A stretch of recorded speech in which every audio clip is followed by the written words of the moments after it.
To order. I'd ask that you'd all please rise and join me for the Pledge of Allegiance. Pledge allegiance to the flag of the United States of America and to the republic for which it stands, one nation, under God, indivisible, with liberty and justice for all. We have some seats up front if anyone wants them on the left side here. Clerk Tamer, call the roll, please. Joyder. Here. Barimas. Here. Hill. Here. Schenko. Here. Jensen. Graham. Here. Cahill. Here. Toludo. Here. Park. Here. Nudera. Here. Bastido. Here. Nardini. Here. Brennan. Here. Irby. Here. 14 present, 0 absent. 14 present, 0 absent. We have a quorum. Item 3 on our agenda, we have a special guest this evening. Congressman Jesus Chuy Garcia is here to provide us with a federal update on the happenings in Washington. Welcome, Congressman, and if you'd like to speak from the podium this evening, please proceed. Thank you.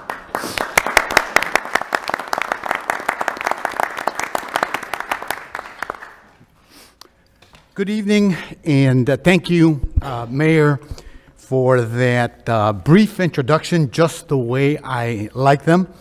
To the members of the City Council, it's great to be with you, and of course to all the residents of Elmhurst and other communities. I am Jesus Chuy Garcia, been Congressman of the 4th District since 2019.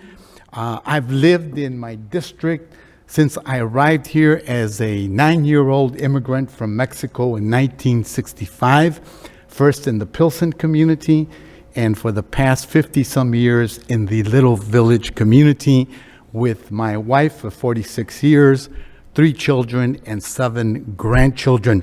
Similar to many families in Elmhurst, my family came here seeking a better life, and we found a better life. My parents were both hardworking union members who instilled a value for education, and the little bit of money that they saved, they utilized to send me to a Catholic school, maybe because I was baptized with a pretty unique name. And I also attended the University of Illinois, where, believe it or not, even though it took me a while to get a bachelor's degree, I also received a master's degree. My undergraduate was in political science, surprise, but I do have a master's degree in urban planning, which is serving me well in the U.S. Congress. Those early college years set the foundations for public service, social justice, inclusivity, and building coalitions across many lines that have historically divided us as ways to bring us together. I've spent my career fighting for good change and inclusive politics, including and especially in the city of Chicago.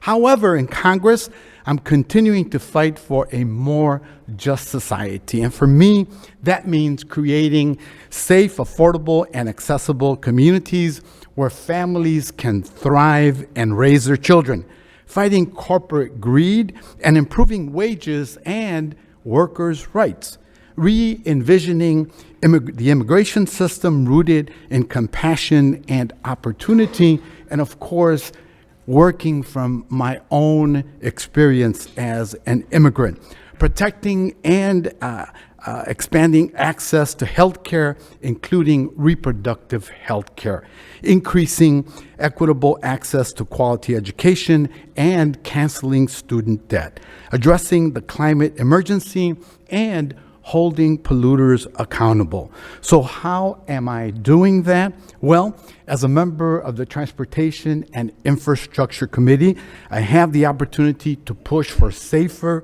greener infrastructure and good-paying jobs, priorities that I advocated for during the negotiations of 2 historic bills that I've had the opportunity to help shape in Congress. One of those is the Infrastructure and Jobs Act, or the IIJA. It's a $1.2 trillion investment in safety, repairs, climate resilience, and workforce development, of which at least $17 billion is coming to Illinois for transportation, for infrastructure, and for greening our resilience. And we've already seen the effects in our district. For example, the IIJA created a program to improve rail grade crossing safety, something I've been championing. I know it's a concern locally here. And last year, we celebrated in Franklin Park by a grant for $8 million coming there to build safer railroad track crossings for roadway users while reducing traffic and pollution in nearby communities. We're also pushing for funds related to flood mitigation and lead pipe removal and replacement, both of which are important to all of our district. The other bill is the Inflation Reduction Act, or the IRA, which makes a historic investment in clean energy, including up to $14,000 per household in tax credits. Please see my staff if you want more details on those opportunities. That bill also included a $35 monthly cap on the cost of insulin for Medicare enrollees and for Medicare to negotiate lower drug prices for the first time ever on 10 other pharmaceutical drugs. I'm also a member of the Congressional Hispanic Caucus, in which we discuss and advocate for crucial issues such as protecting access to health care, including reproductive rights, and which are concerns shared by communities across the nation. I'm also a member of the executive board of the Congressional Progressive Caucus, where we push for popular evidence-based policies to expand health care access, boost wages, and make our democracy work. We best serve the people when working together across levels of government, and I look forward to continuing to do that. I've had several meetings and conversations with your mayor, and of course, I'm delighted to be here today because I'm counting on your continued partnership to better serve our district and the city of Elmhurst. Thank you for having me again, and if you have not yet, please check in with our staff, and with any additional questions or federal programs that you may be interested in, please sign up for our newsletter, follow us on social media, etc. Good evening, and thank you for this opportunity.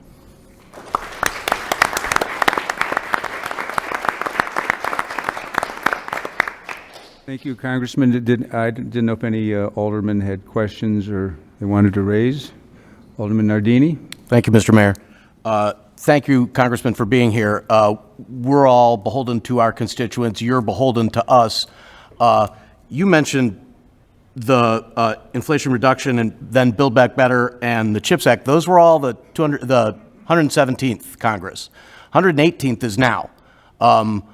We've seen clown show impeachments of Mayorkas, of Biden, of Attorney General Garland. What can the federal government do for us in Elmhurst? I hear you talk about lead pipes. I hear you talk about a lot of stuff that's local, but I don't see that in the 118th Congress.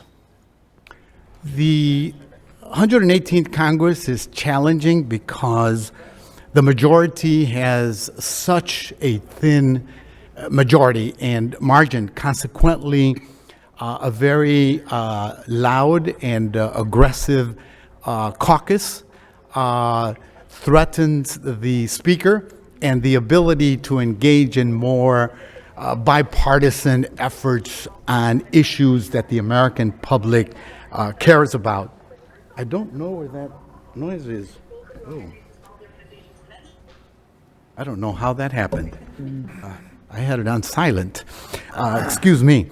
But other than the impeachment of Secretary Mayorkas, we did, through a bipartisan crafting of the current budget, manage to pass that without very many severe casualties.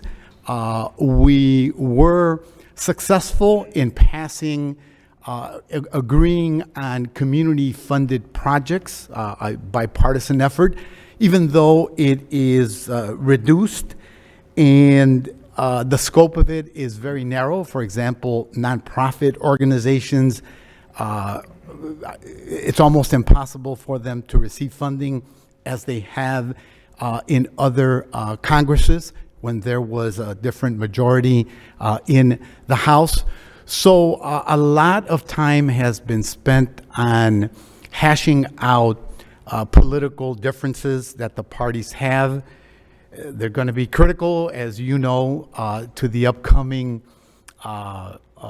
presidential and congressional races, if people care about that. But it's been one of the least productive Congresses so far in modern history. We continue to fight to protect reproductive rights, to protect the right to vote for people regardless of where they live, what zip code they live in. And of course, we continue to advance proposals that help working families as well. Thank you. You're welcome. Congressman, I think might be worth mentioning that it's not a fait accompli, but we're still in the running for a $500,000 police technology grant, which your office has worked with us to advance. And I'm not saying it's going to reach the final stage, but we're far beyond the initial stages, so we thank you for that. You're welcome, Mayor, and knock on wood, fingers crossed, we're awaiting the final decision by the Appropriations Committee, the Ethics Committee, like 3 committees that have oversight over these projects. But we are working on a project that would benefit Elmhurst. Proud to say that over the past 5 years, we've delivered almost $49 million in projects to municipalities all over. Whether it's Melrose Park to the northeast of here, LaGrange Park, Cicero, Berwyn, Brookfield, another project that we have our fingers crossed. We've been able to establish working relationships with a variety of municipalities. That's what it's all about. And my hope is that we will be able to grow that program in the coming years and also reinstate the ability of nonprofit organizations to participate in that program. And of course, we always look to the guidance of executives like yourself in consultation with your council, because no one has a better understanding of local needs, and that's where we can target those types of resources. Thank you for coming out this evening. We appreciate it. Thank you. From the public, sir? No, we're not taking questions from the public. Thank you, Congressman. Thank you, Mr. Mayor. Yep. Thank you.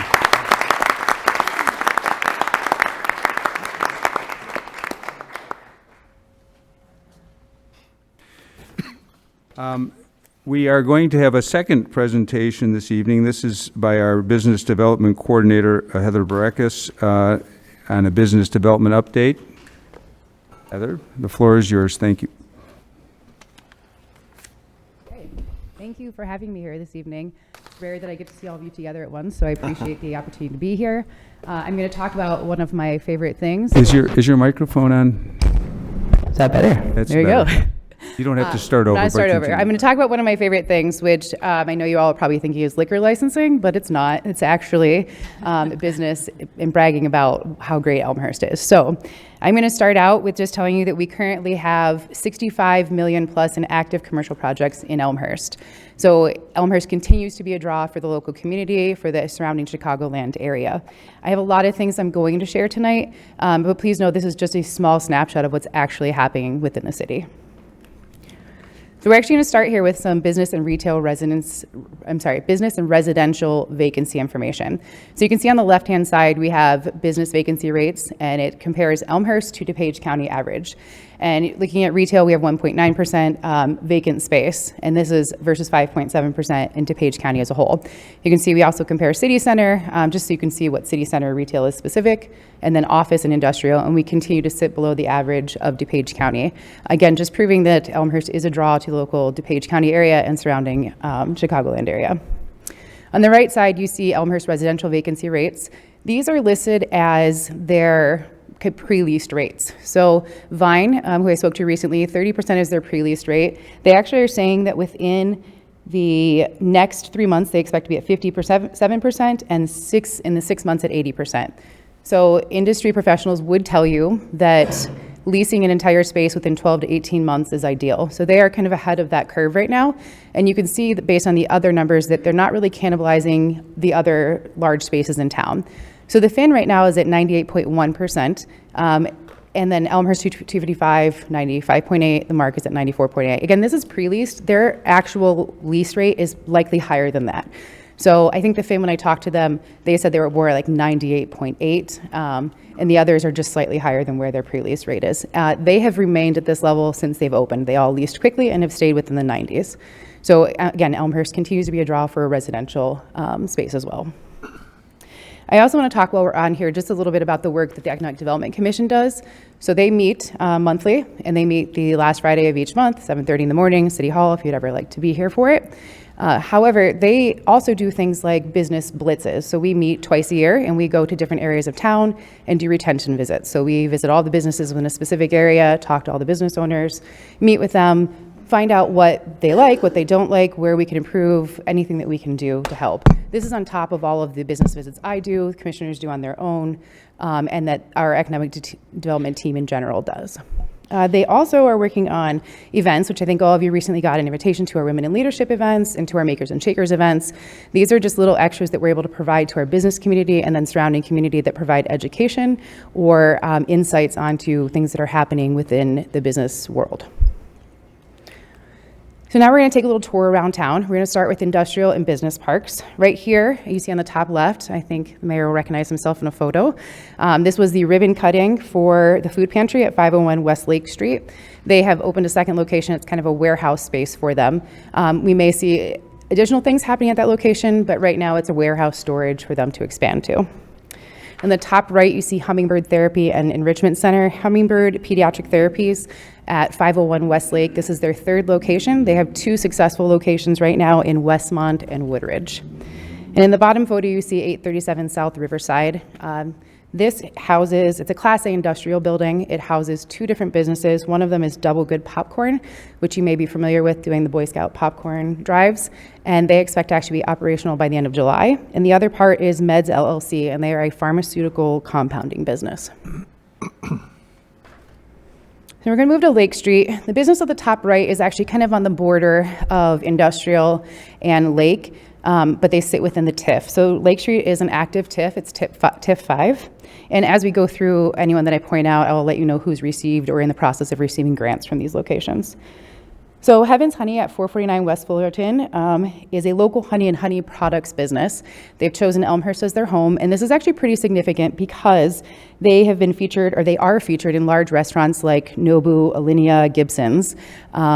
And then they have been featured on a number of TV programs. They've been featured in Bon Appetit magazine, Barstool Sports.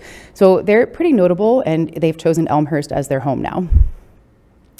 At 582 West Lake Street, we have Aunt Tina's Kitchen that'll be opening. One of my favorite parts of my job is also sending all of you information about soft openings, our family and friends openings, and things like that. So you'll get one pretty soon. So they are hopefully opening within the next 2 weeks. They are a Southern comfort food restaurant. It is a quick service restaurant, but they do everything homemade. Their chef is actually the owner of the business.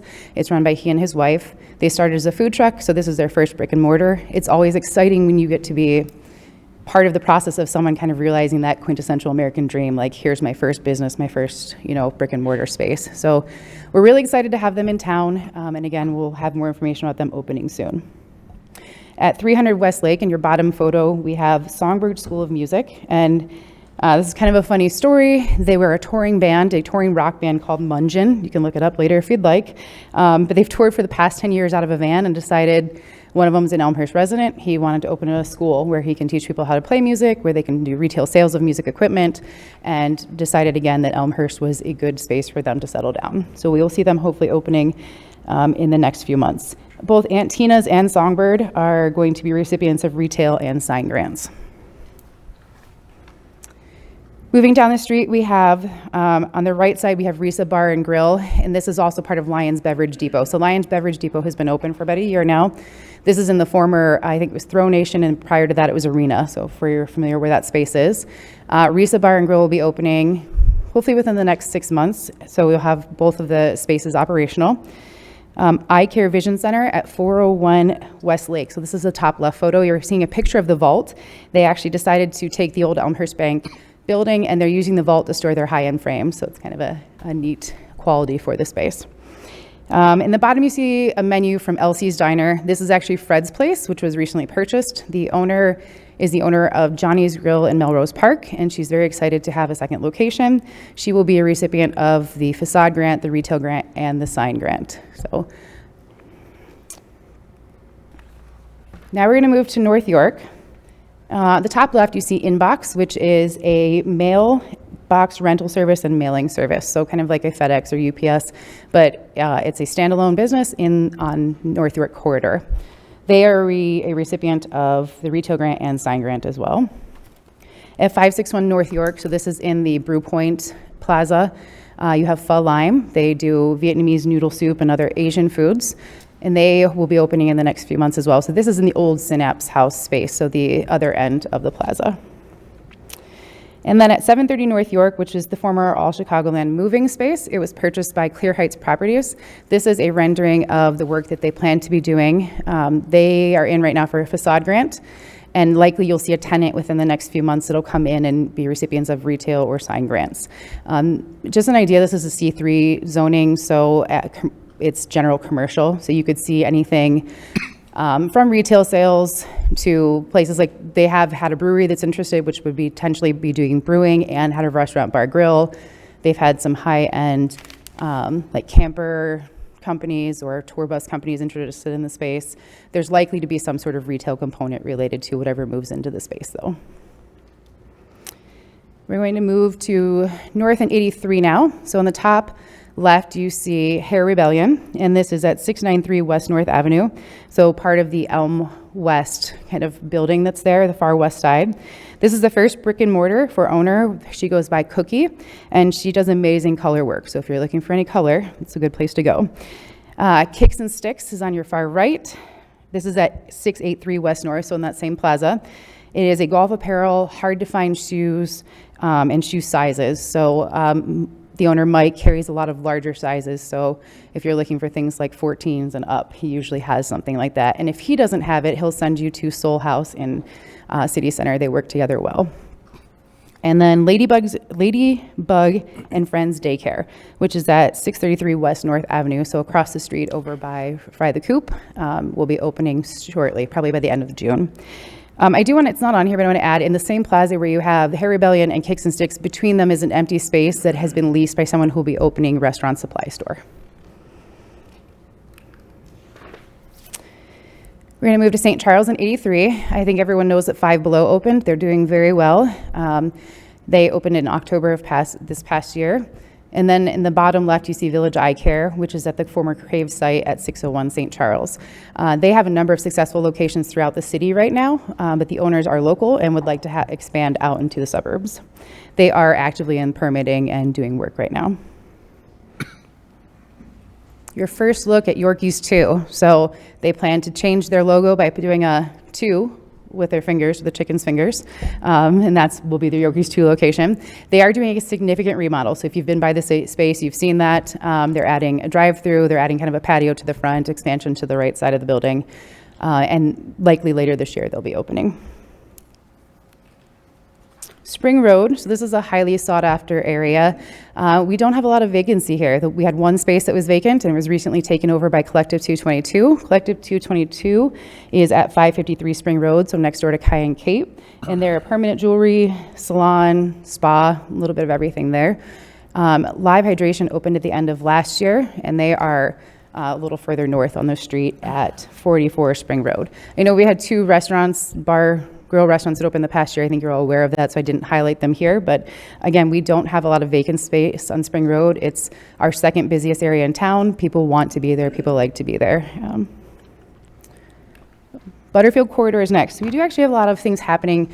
This goes anywhere from over by the community bank all the way to York and Butterfield. But right now we're going to start at the Jewel Anchored Shopping Center, so Petra Falafel. I know a few of you have asked me about it, and I can confirm now that they have signed a lease and are working on their build out.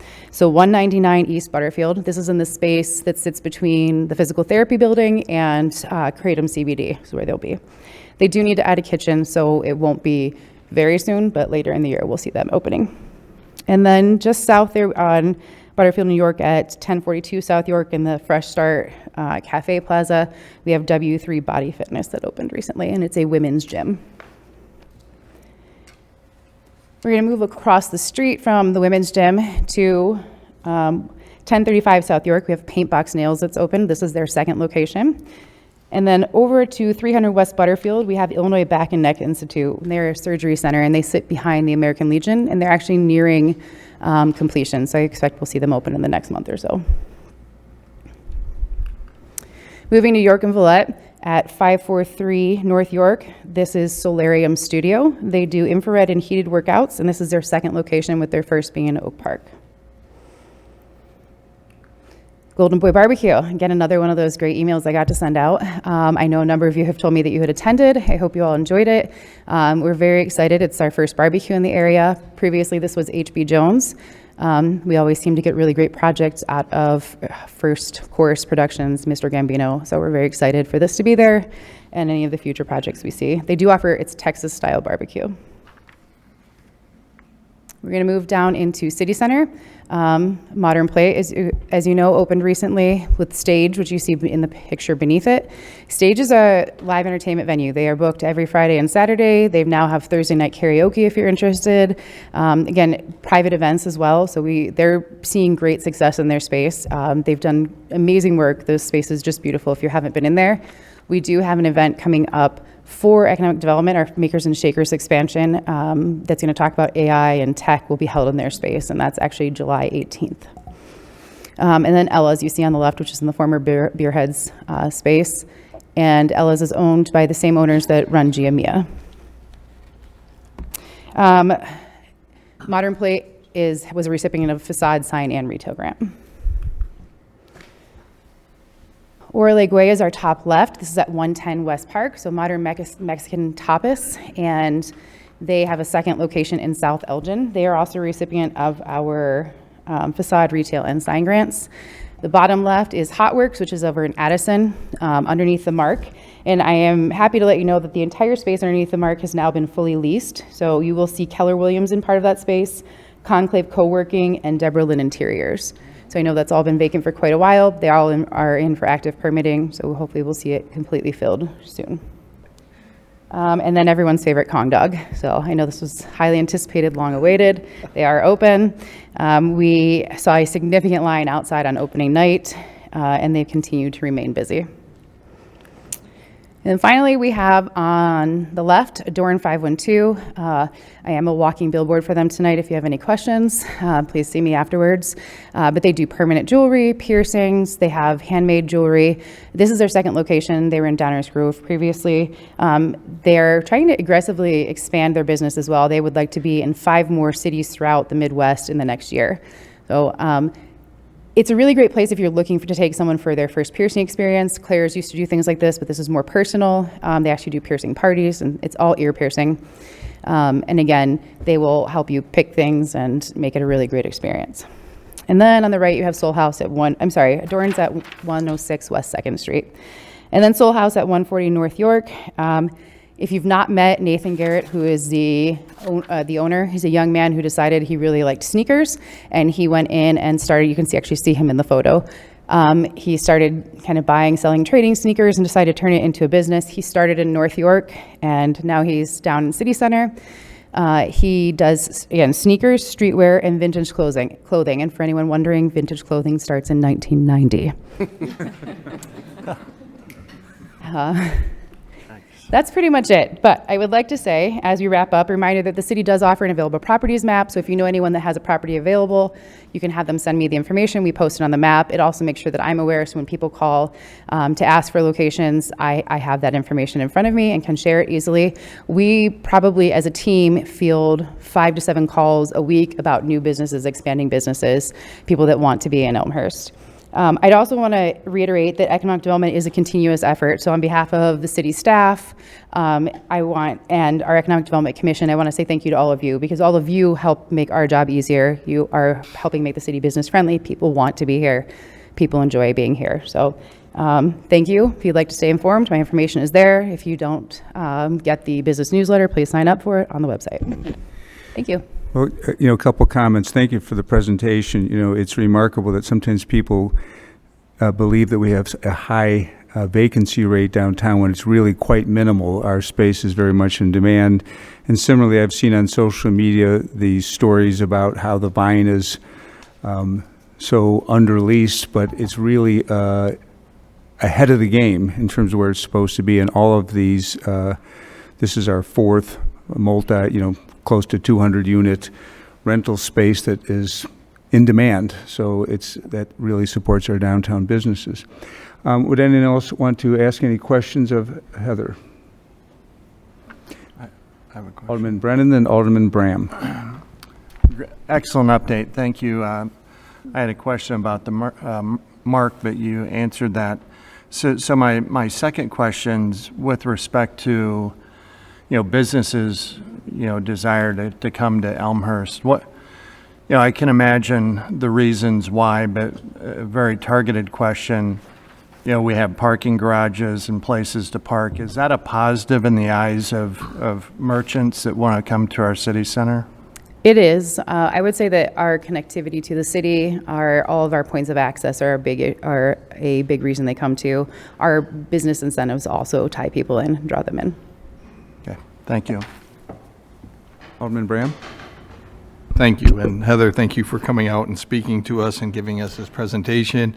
Economic development is probably one of the most popular questions on social media, as well as what all of us receive, other than maybe sidewalks and a couple other things. But a few questions. One, Yorkies 2, I thought they were doing a pickup window, not an actual drive-through window. Did they move to a drive-through window, or just picking up and not ordering through the drive-through? I do need to clarify that with planning. I thought it was drive-through, but it could be pickup. I can clarify that though for Okay, you. because Yorkies 1, I guess now it's going to be called, but they have just a pickup window, and they never pursued a official drive-through. So I was just wondering if they were changing it up. Second question, or maybe more of a statement, is for North York, and that's the area that I represent. We're desperately, and I just want to say this publicly, and I think all my Northside residents would agree, we're desperately in need of, and we talked about this before this presentation, but a sit-down restaurant. Not a fast casual, not nothing against fast casual or nothing against fast food, but it would be great to see, and I know you're looking for it or trying to assist with that, but I just want to overly and publicly emphasize the need for something like a Bailey's. That was way back before 1990, I think, but so that is just something I wanted to put out there publicly. The last question is, how does Oakbrook, and I'll tell you my opinion before I even allow you to answer this, is that how does Oakbrook impact, if at all, Elmhurst attracting businesses? I personally do not think it does to the degree that has been out in the public, because as an example, I think Lombard has done a great job with finding businesses, developing their area, with Oakbrook even closer. So what is your opinion on Oakbrook or any other communities that may or may not impact Elmhurst attracting businesses? I would say that Oakbrook and Chicago are both beneficial to the city because they carry a lot of large chain stores that maybe we wouldn't have the space for or that we wouldn't necessarily have in our community, but it brings people to the area, and then when they look for somewhere smaller to more boutique or somewhere that has a more unique restaurant environment, they are very close to Elmhurst. So I think we do see a lot of draw from that. I don't necessarily see a negative impact to it. That's my personal opinion, but I I think that they, again, are beneficial to us in that capacity. Things like Explore Elmhurst help too. Like our visitor tourism campaign helps with that. When you tie in, people are looking automatically for things in the area, and because we have that campaign out there, and it's, we have search engine optimization that goes with it and a lot of work we've put into it. When people are looking in that area, they automatically see Elmhurst. So again, I'm out in the community every day, all week. I only hear positive things about those large cities being near us and being a draw for people to come to Elmhurst. So, and again, it gives us that more unique boutique feel. So if you're looking to get away from some of that larger chain activity, it just helps draw people here. I do want to, if you just briefly in North York, I sell North York. Like every business you can talk to, I tell everyone it's the up and coming area to be. They have a TIF district there. There's availability there. There's people that want things to be there. So I just want you to know that it's our team. We look for people to go in there, and I think you'll see some things hopefully happening in the next 6 months or so. There's just been some movement and things that I can't publicly share right now, but that hopefully we'll see some changes up there. Pho Lime is a sit down restaurant. If you like noodle soup, I do. So hopefully you'll see you guys there. Thank you. Yep. All right. Thank you. Appreciate you. the update. We'll move on to item 4 on our agenda, receipt of written communications from the public. Is there anyone that has a written communication that they would like to deliver to the council? If so, raise your hand and I will have you hand it to the clerk. Seeing none, we'll move on to public forum. Public forum is an opportunity for any member of the public to address the council. We limit you to 3 minutes in the interest of allowing others the opportunity to speak and allowing the council to proceed with its business. If you've signed up for public forum, I'll ask you to proceed to the microphone behind the podium, closer to the wall over there.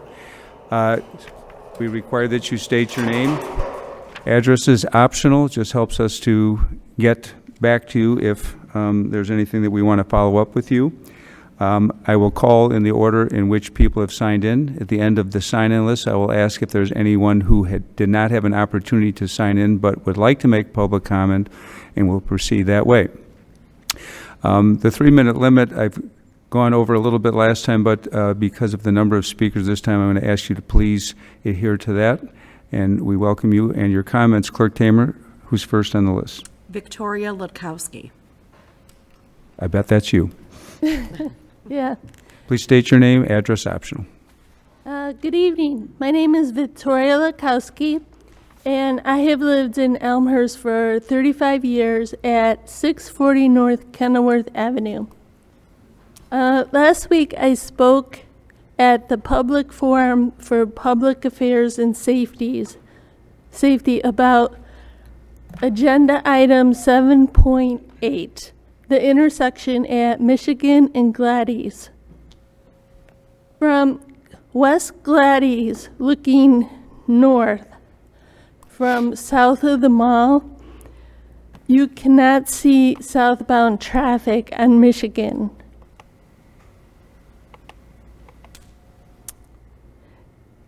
At the stop sign at the intersection, you have to proceed past the stop sign a few feet to see the southbound traffic. When you look south, there are about 4 houses, which is about 1 second per house clearance. So if you're looking south and there's no traffic, you have about 4 seconds to cross Michigan Avenue. And that says Lake Street heads north and turns into Michigan Avenue. Our proposed remedies is to add stop signs on Michigan for a 4-way stop at Gladys, add stop sign lines at these stop signs, and shave down the grass mound or the corner berm on the northwest corner of Michigan and Gladys at the mall to increase visibility to see southbound traffic on Michigan. Last week, I submitted this report and pictures of each of these items I have just described to Alderman Brennan and Alderman Nardini from the Public Affairs and Safety. Thank you for your consideration. Thank you. Clerk Tamer. Tom Chavez.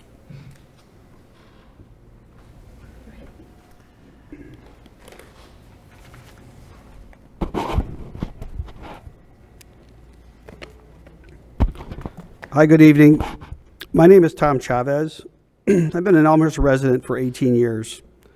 Mayor Levin, I'm here to ask why you're using your public position to promote the goals of a political organization known as the Elmhurst Pride Collective. There are so many other deserving charitable organizations in town that could use a boost from a mayoral proclamation. Why not elevate them? Instead, you elevate EPC, whose organizers are radical political activists. Alderman Marty Deuter's campaign manager is a self-proclaimed LGBTQ activist and just so happens to be the vice president of the Elmhurst Pride Collective.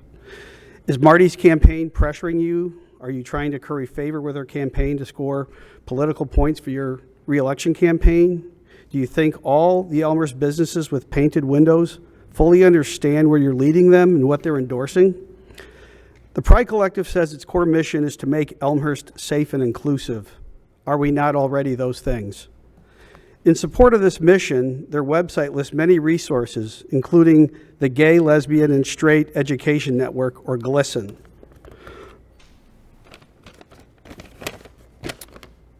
In support of this mission, GLSEN is the primary touch point between the LGBTQ activist agenda and K-12 schools, mainly through related organizations such as Gender and Sexuality Alliance, or GSA clubs. GSA chapters are supported and active in District 205 middle schools and at York High School. According to publicly accessible materials that I encourage you to read, the GSA network teaches that gender is a social construct used to oppress racial and sexual minorities, and it denounces the traditional categories of man and woman as a false binary that was conceived to support the system of heteronormativity, like me. In a manifesto also publicly available, called the Nine Truth Platform, the organization calls for the, quote, abolition of the police, borders, ICE, the judicial system, the end of global white supremacy, and the overthrow of the cisgender heterosexual patriarchy. None of this sounds safe and inclusive to me, especially if you're white, heterosexual male, and appreciate secure borders, a functioning justice system, and police to protect your family. It doesn't sound to me like the Pride Collective, through its surrogates, is encouraging its rank and file to be inclusive with words like denounce, abolish, end, overthrow. What the Elmhurst Pride Collective seems to be doing, with your help, is camouflaging a nakedly aggressive ideological agenda that targets impressionable children as some sort of community human rights endeavor. Our mayor and city government shouldn't be inserting itself into a culture war. Instead, it should be laser focused on the mission critical business of running our city. Taxes are high, water bills are high, and our schools, where 73% of our taxes go, are underperforming. Mr. Elmhurst Chavez, is you're and at 3 always minutes. has been Mr. an Chavez, can you hear me okay? You're at 3 minutes. Would you please wrap it up? I'm wrapping up. Thank you. Elmhurst is and always has been an inclusive and safe community. The Pride Proclamation comes off as disingenuous and insulting to many longtime residents who feel charged and convicted of discrimination, even though they have always been model citizens involved in helping so many in need, as good citizens often do. We don't need a proclamation from a politically compromised mayor to remind us how we should be behaving. Perhaps next time, instead of pride, you should try humility. Thank you. And thank you. Scott Methensi. Scott Matheny, Matheny, I'm sorry. he does not seem to be here. Okay. Carolyn Carrillo. Carolyn Carrillo.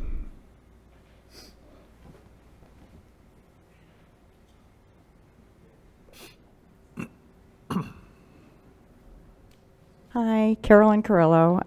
Been an Elmhurst resident for a couple of decades at least.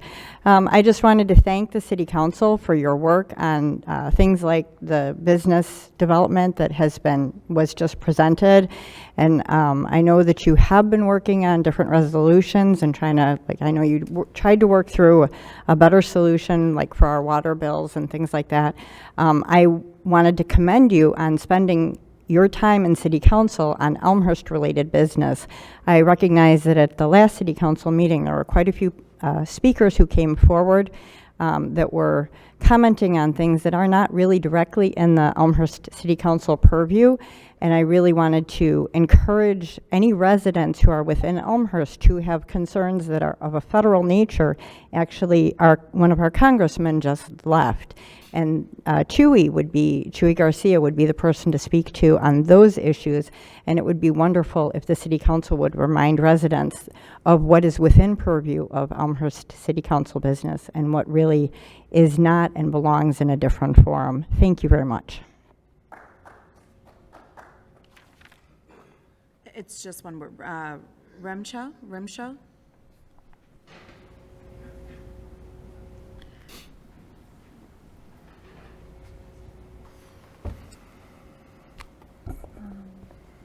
Hello, my name is Rimsha Ahmed, and I'm here today as a Sorry, student. I'm going to ask you if you come a little closer to the microphone and speak a little louder. Thank you. So as I was saying, my name is Rimsha Ahmed, and I'm here today as a student from Elmhurst University. I want to start by reiterating my objective for being here today, along with a few other people, which is to urge this council to issue a ceasefire resolution statement, which would be joining the many other municipalities in our region which have already done so. Our repeated calls for action at the federal level have been ignored, which is why we are relying on our community's power to do what little we can when we are watching genocide in real time. Our campus has shown great interest in making whatever difference we can through awareness seminars, peaceful protests, and fundraisers, which have been led by a diverse group of people on campus, including our Sigma Lambda Gamma sorority, the Latino Student Association, and the Muslim Student Association. So I'm here to share how I feel this conflict has affected our campus community and just how impactful a ceasefire resolution statement would be in making your constituents feel more safe and heard. I wanted to share one particular conversation that I had with a Muslim friend of mine who also attends Elmhurst University. So I wear keffiyeh on campus pretty regularly, and she expressed how she would also like to do that, but as she is she's identifiably Muslim, she does not feel safe. And after our most recent peaceful protest, which was just walking through the streets of Elmhurst, I would probably follow the same route.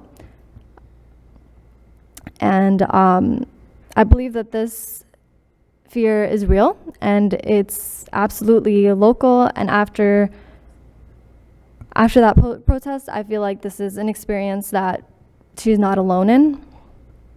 And when I shared that story with another member that's here today, she told me about a Jewish sister who no longer wears her Star of David necklace out of fear of people also jumping to conclusions. So I believe that passing a ceasefire resolution statement does not need to mean that you're choosing a side.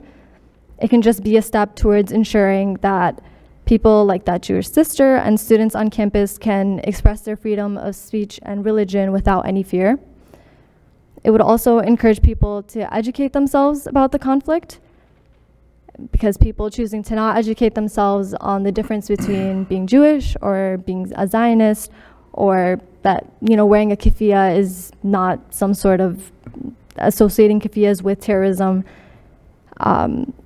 is the kind of things that bring crimes to us locally. And we can see that if you remember from the previous town hall meeting, everyone mentioned how it's already starting to happen in places around us. So I feel like it's a very valid fear to address.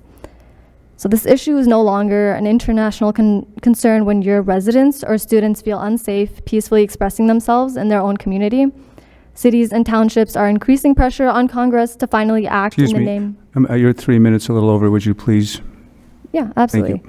I just want to end off by saying that cities and townships are increasing pressure on Congress to act in the name of justice instead of power and profit, and each additional resolution immensely helps in increasing that pressure.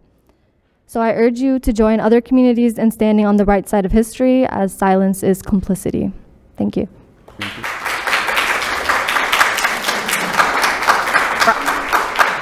Rana Gasir.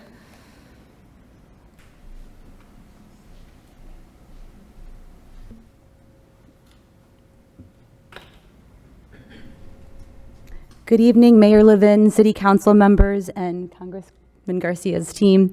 My name is Rena Gasser. Firstly, I'd like to thank our mayor and city council members for all the time that they have dedicated to keeping Elmhurst a wonderful place to live. We moved here nearly 4 years ago, and the honeymoon phase still hasn't ended for us. I'd like to thank Congressman Garcia and his team for all their efforts, all of his efforts in civil rights, education, gun safety, foreign affairs, in particular with respect to calling for a ceasefire in Gaza, and the environment. The last one, the environment, is why I'm here this evening. There is a little green space a few blocks east of here. I chuckle because I know this is a topic you guys are all aware of, that my children and I refer to as the meadow. This land was gifted to the city by the old hospital and has become a small treasure to anyone who's had the pleasure of enjoying it. It's constantly buzzing with families enjoying picnics in the shade of its trees, playing football and t-ball, practicing golf putts, tree climbing, and sledding in the winter. D205 has even utilized it for a third grade field trip, and as my 5-year-old Daisy reminded me, an outdoor yoga class that was a PTA fundraiser. Residents regularly walk their dogs or just stroll through the area to clear their minds or enjoy a nice walk in nature. We've even had a lemonade stand there to fundraise for a We Pop Up charity event. These are only some of the ways the community has benefited from this space. We would welcome the city center to put on events like movie nights or field day games there that the whole of Elmhurst can enjoy in this space. In addition to the community benefits and positive impacts on residents' mental health, local environmentalists are also advocating for the space to be left as is. With over 60 mature trees and many more, it would be an environmental shame to tear any of it down, especially considering that Elmhurst quite literally means elm forest. Hurst means wooded hillock, which is exactly what this space represents. The environmental benefits of this space are immeasurable. Please consider contractually extending the number of years the space must remain as is, or consider entering into an intergovernmental agreement with Elmhurst Park District to keep the land as a green space. To conclude, my 8-year-old daughter Layla said, "It can seem so tiny to government, but it should mean a lot to all of us." Thank you all for your time and consideration.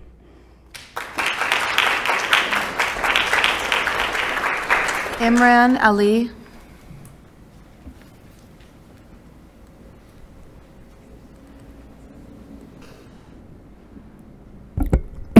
Good evening, council members. My name is Imran Ali. I'm speaking to you as a new concerned resident of Elmhurst, as there's an active genocide happening right now in Gaza. According to a recent analysis, 70,000 tons of explosives have been dropped on this tiny strip of land that's no bigger than many American cities. This is more than all that were dropped in World War II. Don't take my word for it. Take the words of all the human rights organizations, experts, and aid workers who say that what is happening in Gaza is unprecedented, and call upon all people of conscience to support a ceasefire. We thought that the scale of atrocities in Russia's invasion of Ukraine was sufficient enough that our city showed, rightly so, support for the people of Ukraine. The people of Gaza need our support as well. The number of children killed in Gaza in just the past few months has surpassed the number of children killed in all conflict in the world in the past 4 years. How do we remain silent on this? As a member of the Elmhurst community, I see the connections between the global and the local. Elmhurst's mission statement commits to providing superior governmental services to enhance the quality of life for those who live, work, visit, and conduct business in our community. Since October 7th, we have seen a 200% increase in hate crimes against Arabs and Muslims in the United States. CARE has been documenting a correlation between wars abroad and local violence. As a parent, I worry about my children's safety and my own, especially when I wear my keffiyeh. I worry about family and friends visiting me in Elmhurst. I even worry about going around town and visiting our parks and libraries and our local businesses. Our mission statement emphasizes enhancing the quality of life for all. The commitment is especially important now. The rising local violence connected to international events demands our attention. Should we wait for a tragedy in Elmhurst before taking action? Addressing these issues head-on aligns with our town's vision. All we are asking for are words of solidarity and support. This really isn't a big ask, in my opinion. It's not an ask for funding. It's not an ask for a new infrastructure project. It's a statement. But we know that words can be powerful and are a precursor to good civic action. People often look to leaders for encouragement to do the right thing. I'm asking the council to pass this resolution because inaction is never the right course of action during the midst of an injustice. It would be a strong show of support to affected communities here at home. Throughout my life, I have seen that the words and actions of those that mean you ill do in fact hurt you. But do you know what hurts more? It's the lack of support from those you call friends. Martin Luther King also observed this, stating, "In the end, we will remember not the words of our enemies, but the silence of our friends." Thank you for your consideration. Peter?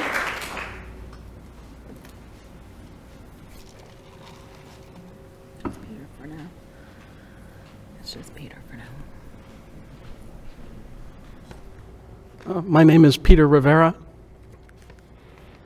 Thank you for the opportunity to Sorry, speak would you today. state your name and full name for the record? Address is optional. Yes.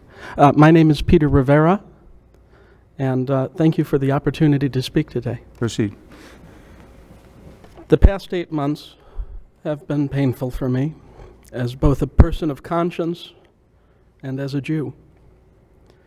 I was horrified by the violence of October 7th, and I have been horrified and sickened by the scale of the violence that followed.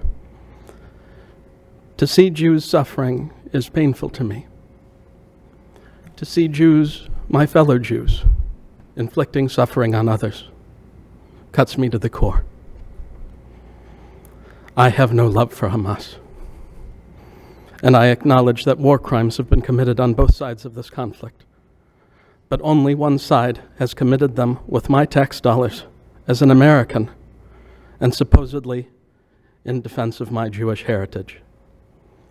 None of us here have direct control over the others in this conflict, but we do have the ability and the responsibility to say what we stand for.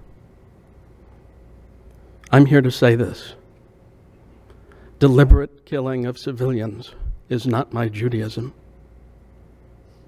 Ethnic cleansing is also not my Judaism. Zionism, when it takes the form of an exclusive ethno-state, is not the compassionate and inclusive Judaism that I know. We all have a duty to take a stand for what we believe in here and now. Some have claimed that our calls for peace are anti-Semitic. I myself have been smeared as anti-Semitic, despite my Jewish background. However, these claims ignore the multitudes of Jews of conscience who have come forward to say, "Not in my name." Some may argue that a ceasefire resolution is outside the scope of the city council, or that it won't make a difference.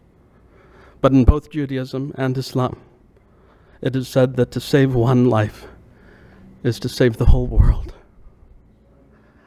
One act, small act, can have an outsized effect. The federal authorities have been slow to listen to our calls for peace, but they are beginning to hear us, thanks to these city and village resolutions. A better world is possible. I have to believe that. A resolution calling for an immediate and permanent ceasefire, reestablishment of vital aid routes, and the safe return of all those unjustly held is the first step towards creating that world. Thank you for your time and consideration. Just have Lys, L-Y-S, Lys.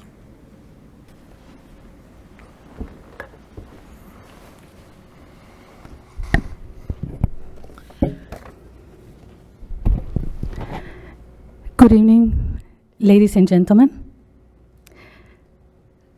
My name is Liz. I am at 427 North Highview Avenue. I am a resident of Elmhurst for 18 years.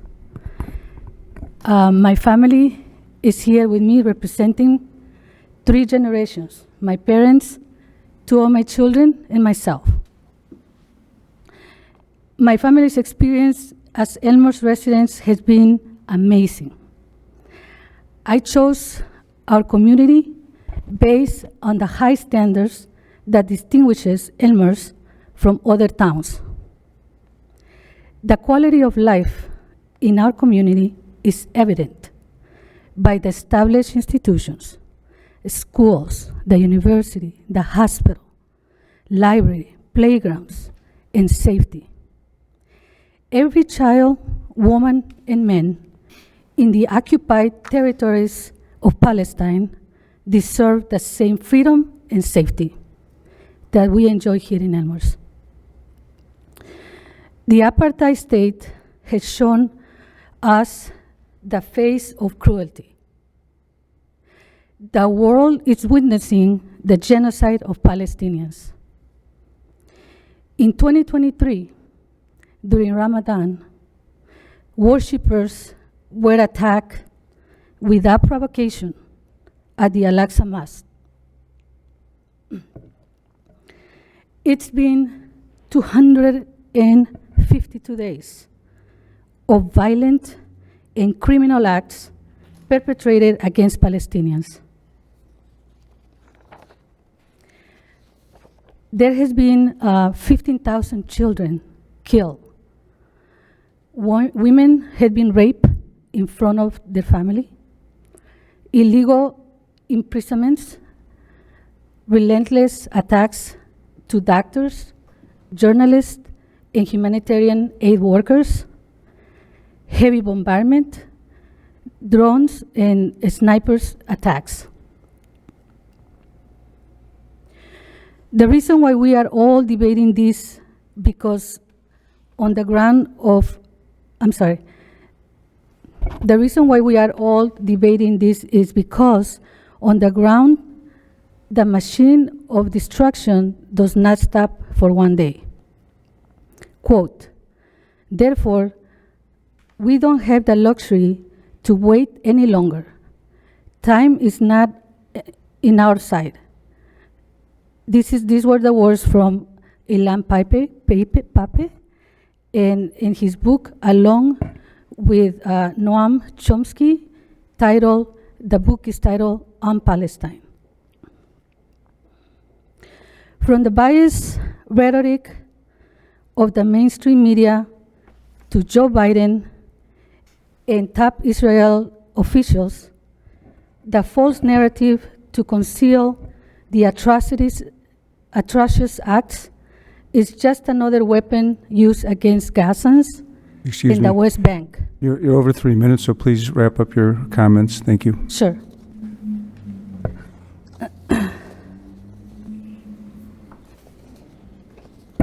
Tonight, I represent the Latino community and the mothers around the globe who in the past, in the present, tirelessly advocate for the freedom of Palestine and all the oppressed people in the world.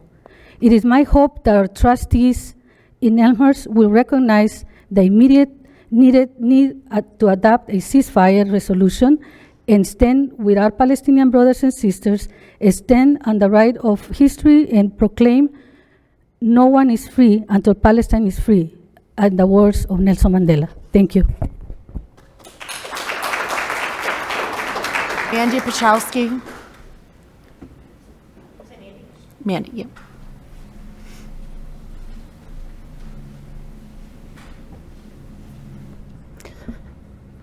Thank you all for your time. My Please name is Mandy. Oh, you're going to state it. Go ahead. Oh, yes, I am. I've done it one other time. My name is Mandy Pachowski, and I'm a 13-year resident of Elmhurst, and my husband, is born and raised here. I'm here tonight to ask this council to adopt a ceasefire resolution. I know many of you think this has nothing to do with Elmhurst, but as we know, Acts of hate and violence create a ripple effect that is felt all over the world. I wholeheartedly condemn the brutal attack on October 7th by Hamas. I also strongly condemn the Israeli government's response in killing tens of thousands of innocent men, women, and children in Gaza. Adopting a ceasefire resolution is a powerful statement that transcends geographic boundaries. When a local government like ours takes a stand for peace, it sends a message reinforcing the universal desire for harmony and respect for human life. Additionally, local governments better represent their constituents and are often closer to the people in reflecting the values and concerns of their residents more directly than national governments. By passing this resolution, we demonstrate our commitment to humanitarian principles. It highlights Elmhurst's dedication to promoting peace, justice, and human rights, setting a moral example for others to follow. Thank you sincerely for your time. Dr. Gafour.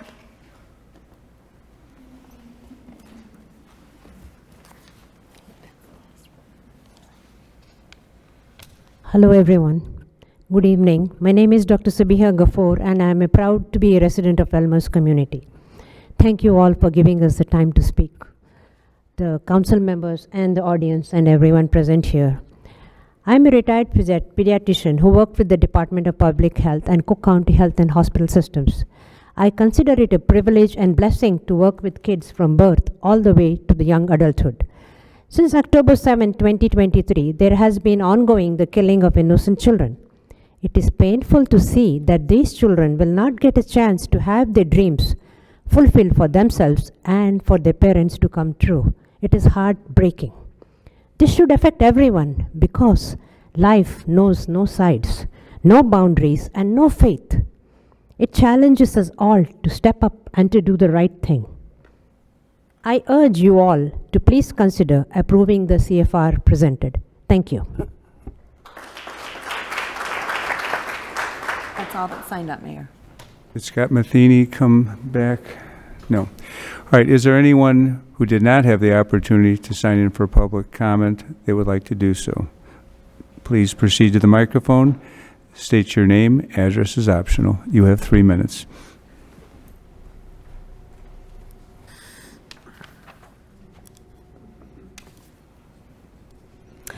Hi, everyone. My name is Patty Drugan. Thank you so much for letting us come up and speak today. I want to second everything that everyone said about the ceasefire resolution. I just got some really, really good news, so I thought I would come up and let everyone know what's going on. The Universalist Unitarian Church, not only in Illinois, but across the United States of America, they will be at their General Assembly sometime at the end of the week. They will be passing an action of immediate witness, and they are calling for an immediate ceasefire in Gaza. These folks represent over 200,000 people in America. I know that we have several of our Mennonite brothers and sisters who are helping us. We've got several of our Lutheran brothers and sisters that are helping us. I totally respect what you said, young lady, up in the front here, and I apologize, I can't remember your name. The hate and the animosity that is going on in Gaza and Israel, we 100% are against what happened to our Jewish brothers and sisters on October the 7th. And we are 100% against what is happening from October the 8th and moving on. We have now, our sister Samantha Wall out of Detroit was stabbed to death for being Jewish. The young boy, Wadeh Al-Fayoum, 6-year-old baby, beautiful baby boy, stabbed to death for being Palestinian in Plainfield. His mother was also stabbed multiple times for being Palestinian. The hate is here. These young ladies and these young women just told you they don't feel safe in Elmhurst. Whether it's wearing their cross, the Star of David, or whether it is our Muslim brothers and sisters wearing their keffiyeh, we as a community We need to address the issue of our brothers and sisters not feeling safe here in this town and across the entirety of the United States of America. So I'm very excited, 200,000 more people to add that want peace, not only here in America, but across the globe. So I hope that you guys will invite us into your offices, allow us to come and talk to you. This is not something where we are for one side or the other. Death and destruction is not okay, no matter who is doing it. So thank you again. I appreciate you.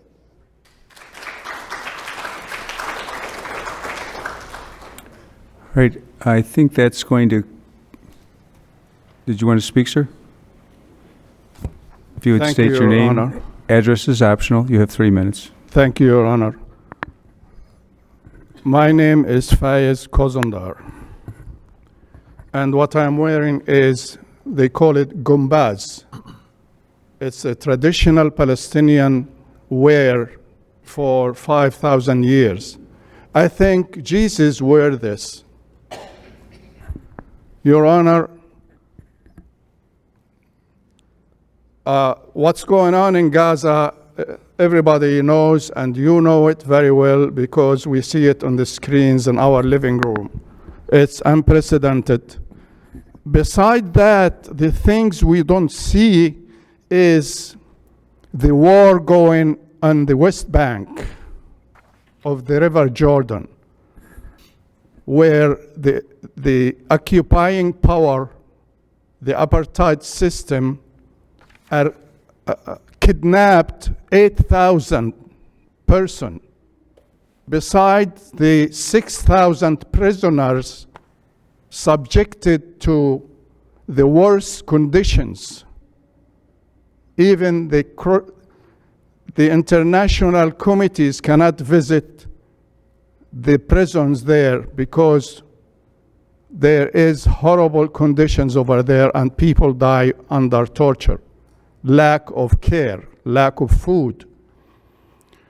Besides, the occupying power kidnapped thousands upon thousands of people from Gaza. Some of them died.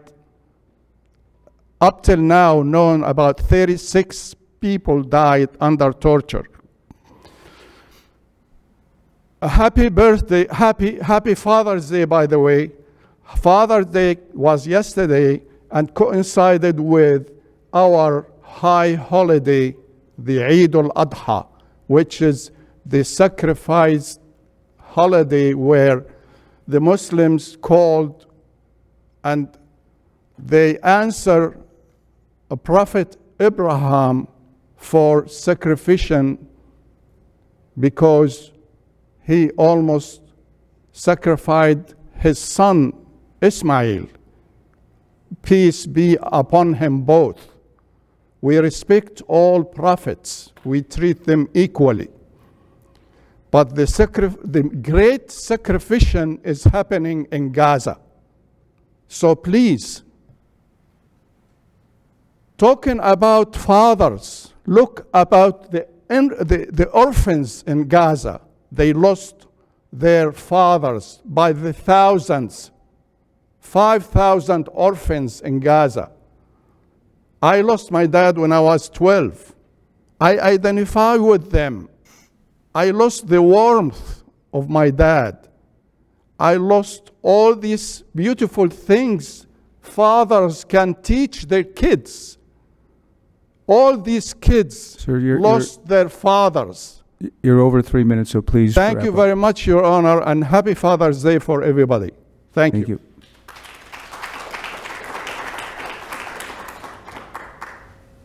Is there anyone else? With the council's indulgence, well, we'll close public forum, and with the council's indulgence, I want to make a statement that I would normally do under the mayor's report, but since it relates to the topic at hand, I will do it now. At the January 3rd meeting and today, the City Council heard public comment from about 30 or 35 speakers who were asking us, as today, to adopt a ceasefire resolution And since that meeting, I've spoken with at least 12 of our 14 aldermen about the public comment that we heard and the requested resolution. First, let me say there's a common belief that the speakers not only were respectful to the council, which we appreciate, but informative as to a perspective of some tragic circumstances in the Middle East. Each speaker educated us to a different viewpoint or aspect of the issues about which they spoke. To the extent the council was not already aware, we were told that the toll on the Palestinian people has been quite severe. We're keenly aware of the pain of this war and the significant loss of civilian life. Yet while we're empathetic with the plight expressed in public comment, the question of a city council resolution is more complex. Some of the speakers noted that, as we heard tonight, that action by a municipal government can influence our federally elected officials, but that, however, begs the question of whether this is an issue that is appropriate for council action. As a council, as a city council, we're charged with the governing of the city of Elmhurst and adopting policies that affect our city and our residents. Were we to step into the arena of international or even national policy, would be opening Pandora's box. Even if the ceasefire resolution seems direct and fairly even-handed, we would be inviting others to bring their concerns with national and international issues to our council and request that we weigh in on one side or the other. In my opinion, and that of the aldermen with whom I've spoken, that is a door we do not wish to open. This is particularly true when there are others who may be offended by a position that we may take. We, as a city council, must stay in our lane and concern ourselves with governing ourselves. We often have spirited debate about municipal issues, which is required of us. We do not, however, wish to become a forum to debate issues that are beyond our authority. I note that there are on this council aldermen whose political beliefs range from highly progressive to highly conservative, and many in between as well. In my 14 years on this council, we've never let those viewpoints influence our decisions about what is best for Elmhurst, influence our decisions about making sure our residents are safe and not subject to any discrimination due to their nationality. And this exemplifies how we have restrained ourselves to city issues. So I do sincerely want to thank those who have so well presented their viewpoint to us. You have been heard, and we care about you, and we care about your safety in Elmhurst.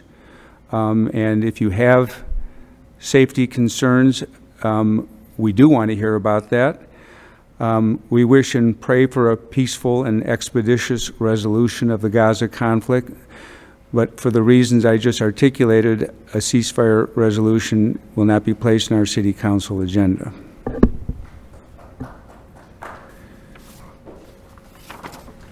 And with that, I thank you again, and we will move on to the consent agenda. I suspect that some people will not want to stay for the remainder of the meeting because it is not directed to a particular topic, so I'm going to hold the meeting in abeyance for a few minutes to see if people want to leave. If they want to, they may. Feel free to stay if you want to attend the rest of the meeting.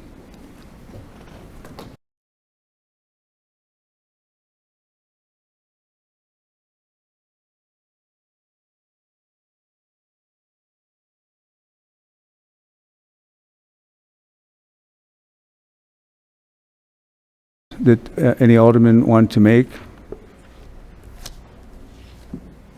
All right.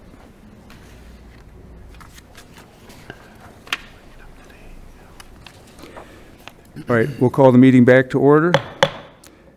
We are on the consent agenda, and I'll ask Clerk Tamer to read the consent agenda. 7.1 minutes of the regular meeting of Elmhurst City Council on May 20th, 2024. 7.2 minutes of the Committee of the Whole on June 10th, 2024. Can you finish? Sorry.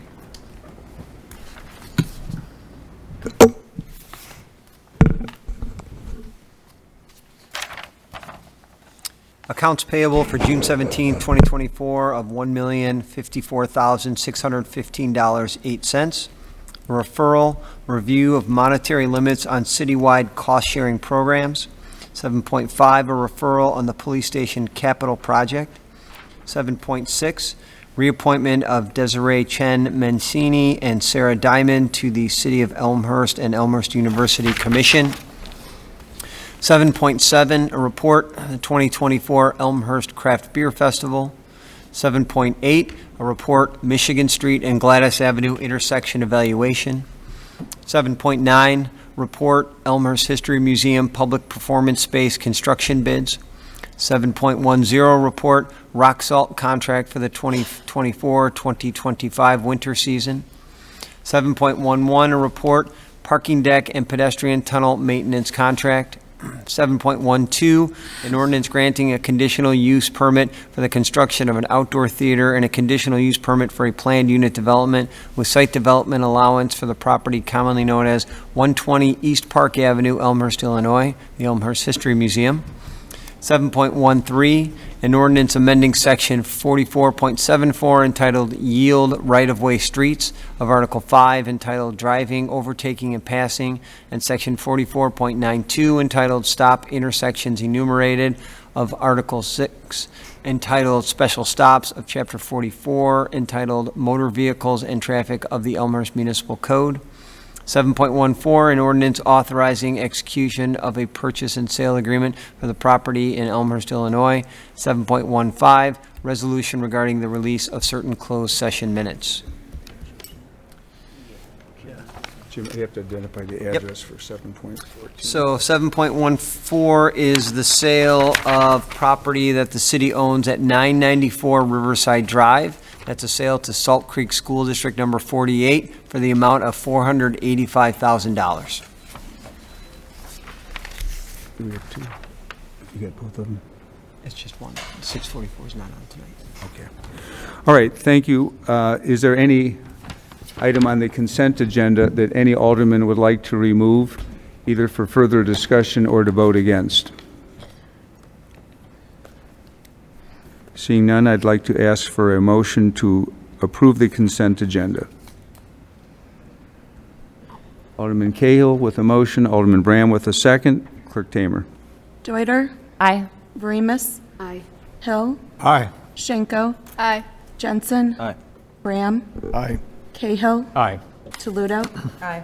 Park. Aye. Udera. Aye. Bastido. Aye. Nardini. Aye. Brennan. Aye. Irby. Aye. 14 ayes, 0 nays. 14 ayes, 0 nays. The consent agenda passes.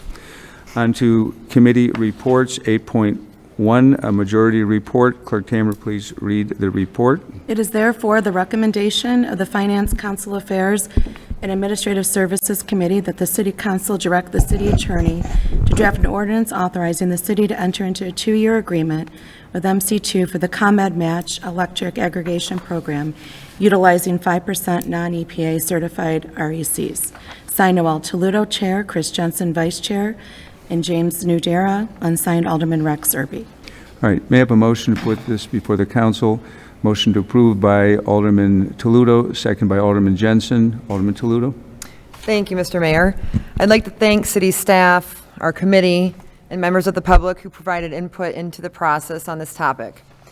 The report before you tonight is supported by a majority of the Finance Committee. It was signed by Vice Chair Jensen, Alderman Nudera, and myself.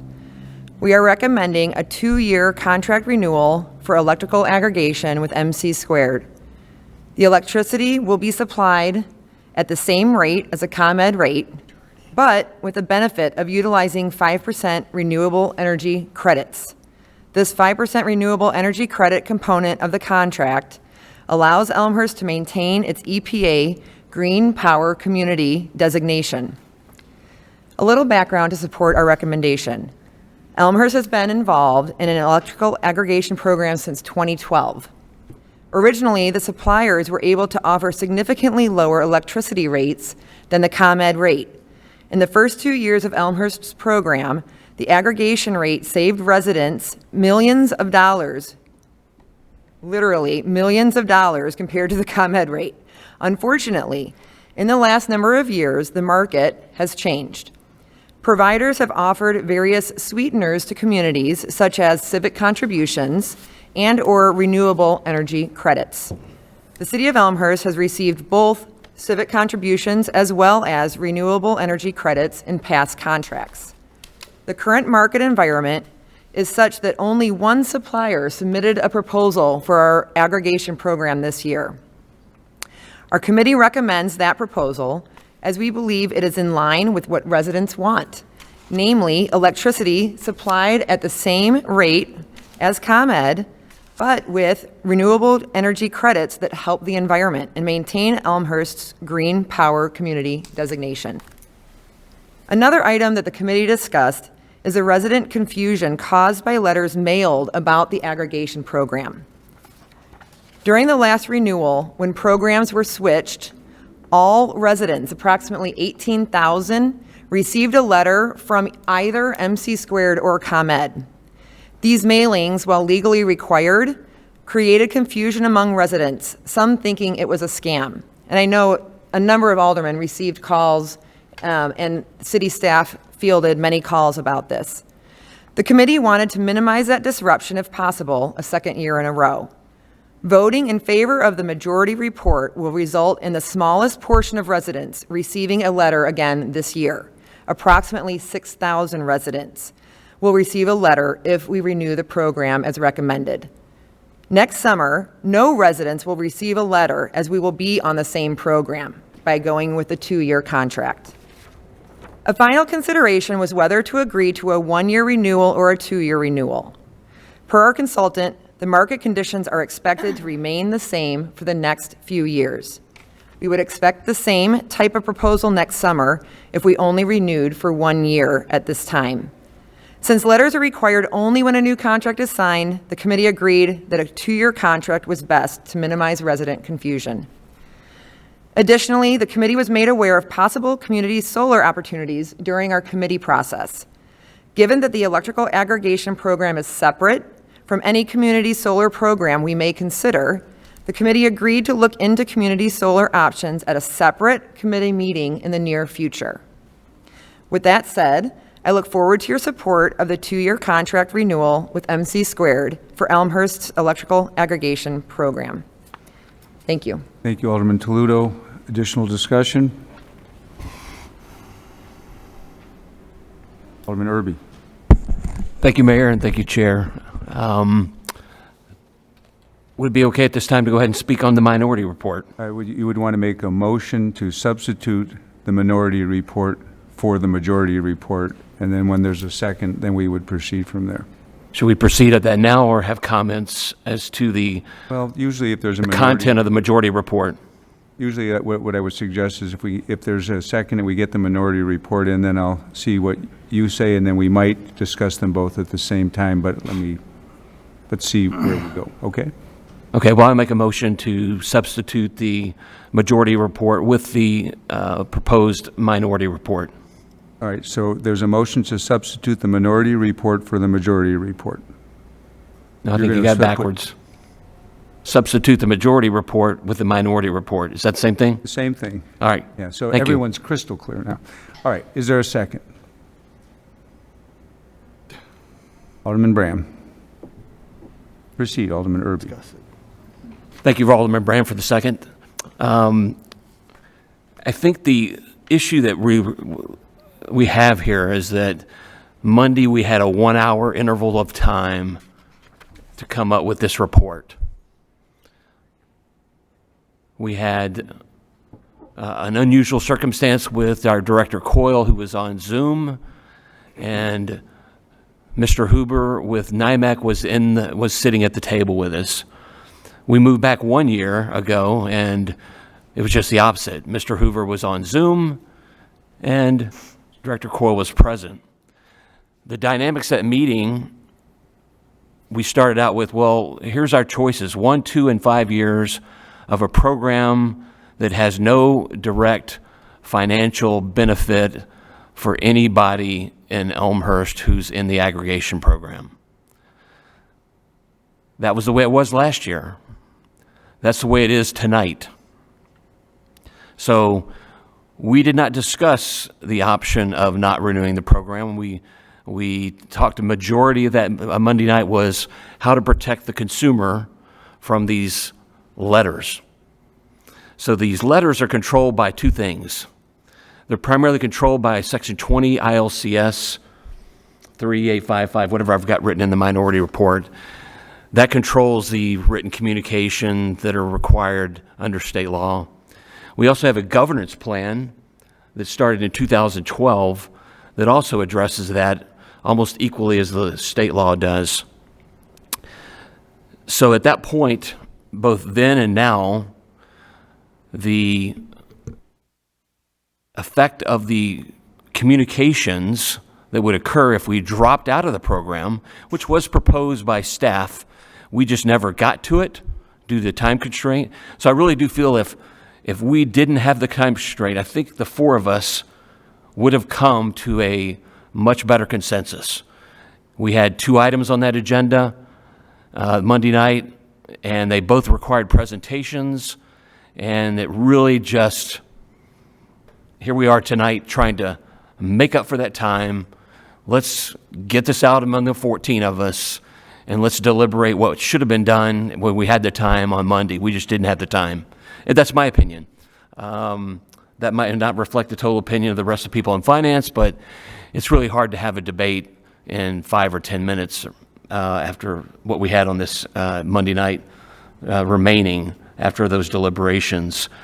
So that's the key point there, is that there's no financial direct benefit. As you can notice from what I distributed to everybody here tonight with a blue header on it, shows you the annual history of our EAP, and it pretty much corroborates exactly what our chair has said. There's really nothing that's new there. The key point there is that you'll notice that the end user suppliers in column C, that has an NDP in it, that means no data presented, and then all of a sudden in 2019 we have 8,750. As our chair has specified, we have over 17,000 electric users here in Elmhurst under the program. When we started, we were following the governance plan of 2012, where everybody gets included into the aggregation program. There was no cherry picking. As starting in 2019, we started cherry picking. You'll notice 8,750. Well, that's roughly half of the 17,000. Our 2012 governance plan does not allow for that. It says I don't want to go into it yet. If we need to, I can. If we need to get into discussion on that. I hope some of these bring up some ideas where the other council members are wondering, why are we doing this? Should we do this?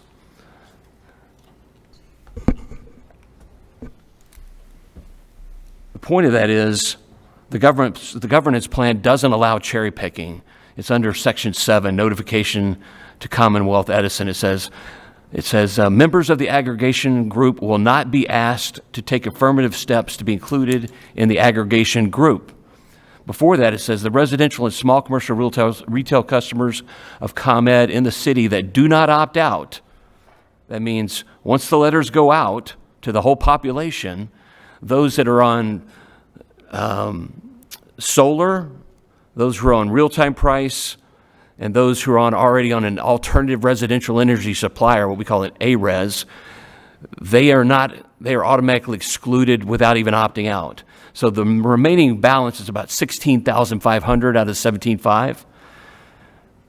They are automatically brought in. So that's what you're seeing in the history of 2012, 13, 14, 15, 16.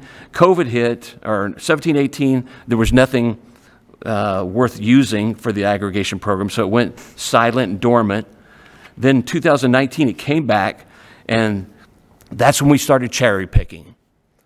And that is against the governance plan. What are we cherry picking? Tonight's, what's on the agenda, or what we're voting for tonight in the majority plan, is the same thing, cherry picking, and now we're at 5,816, as you'll notice from the chart. That's a number provided by staff. So we shouldn't be in violation. We shouldn't be voting anything tonight that's in violation of our governance plan. The second point is, what are the benefits? Our chair mentioned, and I agree, that 5% of the renewable energy credits, that we spent approximately $34,000. Now we say you and I we don't have a line item on our electric bill that says $34,000.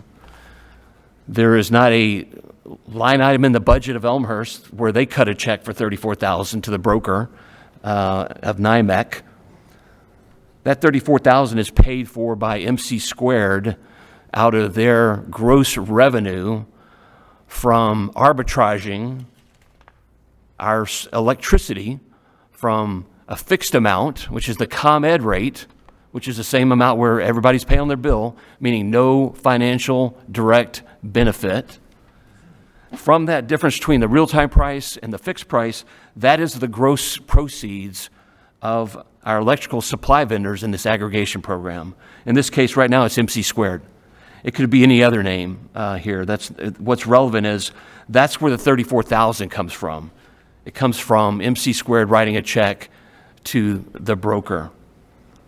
So you're asking, what does that mean? Well, that means that 5%, $34,000 approximately, did not go to Illinois, didn't go to the renewable portfolio standard that's required by law for us to get to a certain percentage. Jurisdictions do not have to, we are not forced to comply with the RPS, the Renewable Portfolio Standard. We're simply encouraging all of Elmhurst to get there, and that takes a collective effort. So when we spent the $34,000 that we think are benefiting our Renewable Portfolio Standard, that's going to Texas, Iowa, on small dollar solar wind, or not solar, on wind farms, wind turbines. I would like that money, if we did use it, I'd like it to go to Illinois. Well, we used to have that back, you'll notice in 2015 when we had Constellation, that money went to Illinois wind farms. That stopped in 2016. That was the best we could get at that point. So the minority report allows us to get out of this program. It allows for the least amount of mailing. So when we were in committee and we were debating or deliberating on this, I personally feel we relied on false information that when we got out of the program, or when we continue on with the contract, there is no such thing as continuation of the contract. What happens is the contract expires and we jump into a new contract, whether it be 1 month, 2 years, 3 years, X amount of time. That will kick off our governance plan of 2012, and it'll also kick off the state law. Mayor, point of order. Yes. I am concerned that a number of comments that are being made by Alderman Irby are factually incorrect and were not discussed during our committee meeting. And I don't know if it's allowed for him to bring information in that may not be accurate, and certainly it was not discussed during our committee process. I think the way we'll proceed is, Alderman Irby, how much more do you have to present on the minority report? I think I can wrap it up, Mayor. All right, and then I'll deliver it back to the chair to address both any substantive points, any procedural points about what was discussed. Thank you. All right, proceed, Alderman Irby. Thank you. And I appreciate the chair's comments on that. That reliance on those letters was their driving force, in my opinion, that was the predominant part of our discussion as to what we were going to do with our report. And if we didn't do anything tonight and let this thing expire, and there was no minority report, and we all voted, or 7 or 8 of us voted no on the majority report, this contract would expire. Then the 5,816 customers who are on the aggregation program would get a letter from ComEd that said, hey, you are being moved back to ComEd. There would be no need to fire off 17,500 to the whole population. If we go forward tonight and we go forward, we continue with a new contract, the entire broadcast will have to happen again under our governance plan, and the state law. So at this point, I would like to implore us to not do that. It is very painful. It's costly for staff time, for them to have to do it.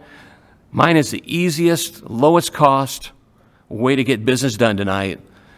There's no benefit to our constituents. The $34,000 is not paid directly by the city of Elmhurst. That's for the renewable energy credit, and it goes to out of state. I've had that. That was one of the questions we did ask Mr. Hoover: is how many people in the program? What was the percentage? He didn't know during the committee. So it was pretty tough to get answers in a short amount of time. I think if we had the time, we could have gotten the answers that our chair and the committee could have properly done this justice. So at this point, I will hand back to the floor and be glad to entertain any questions. And I appreciate us not having this contract go forward. All right, Alderman Toledo. Thank you, Mr. Mayor. With respect, I have to be clear about statements that have been made about our committee meeting. Starting off, we had an hour for our committee meeting. We had 2 items on our agenda.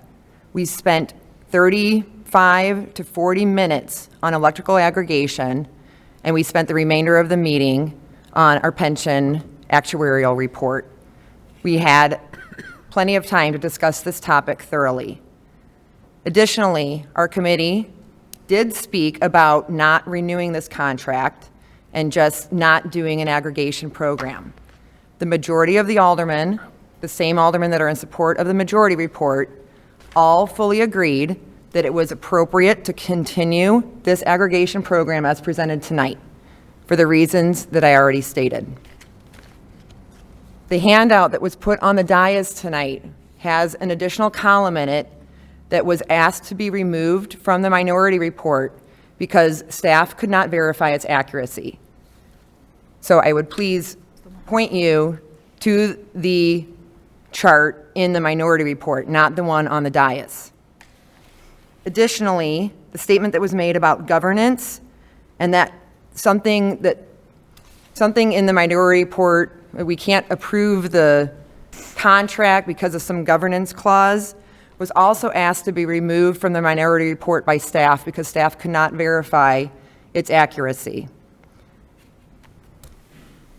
In addition, I will not reiterate my comments in support of the majority report, but I will point out a couple points to end with.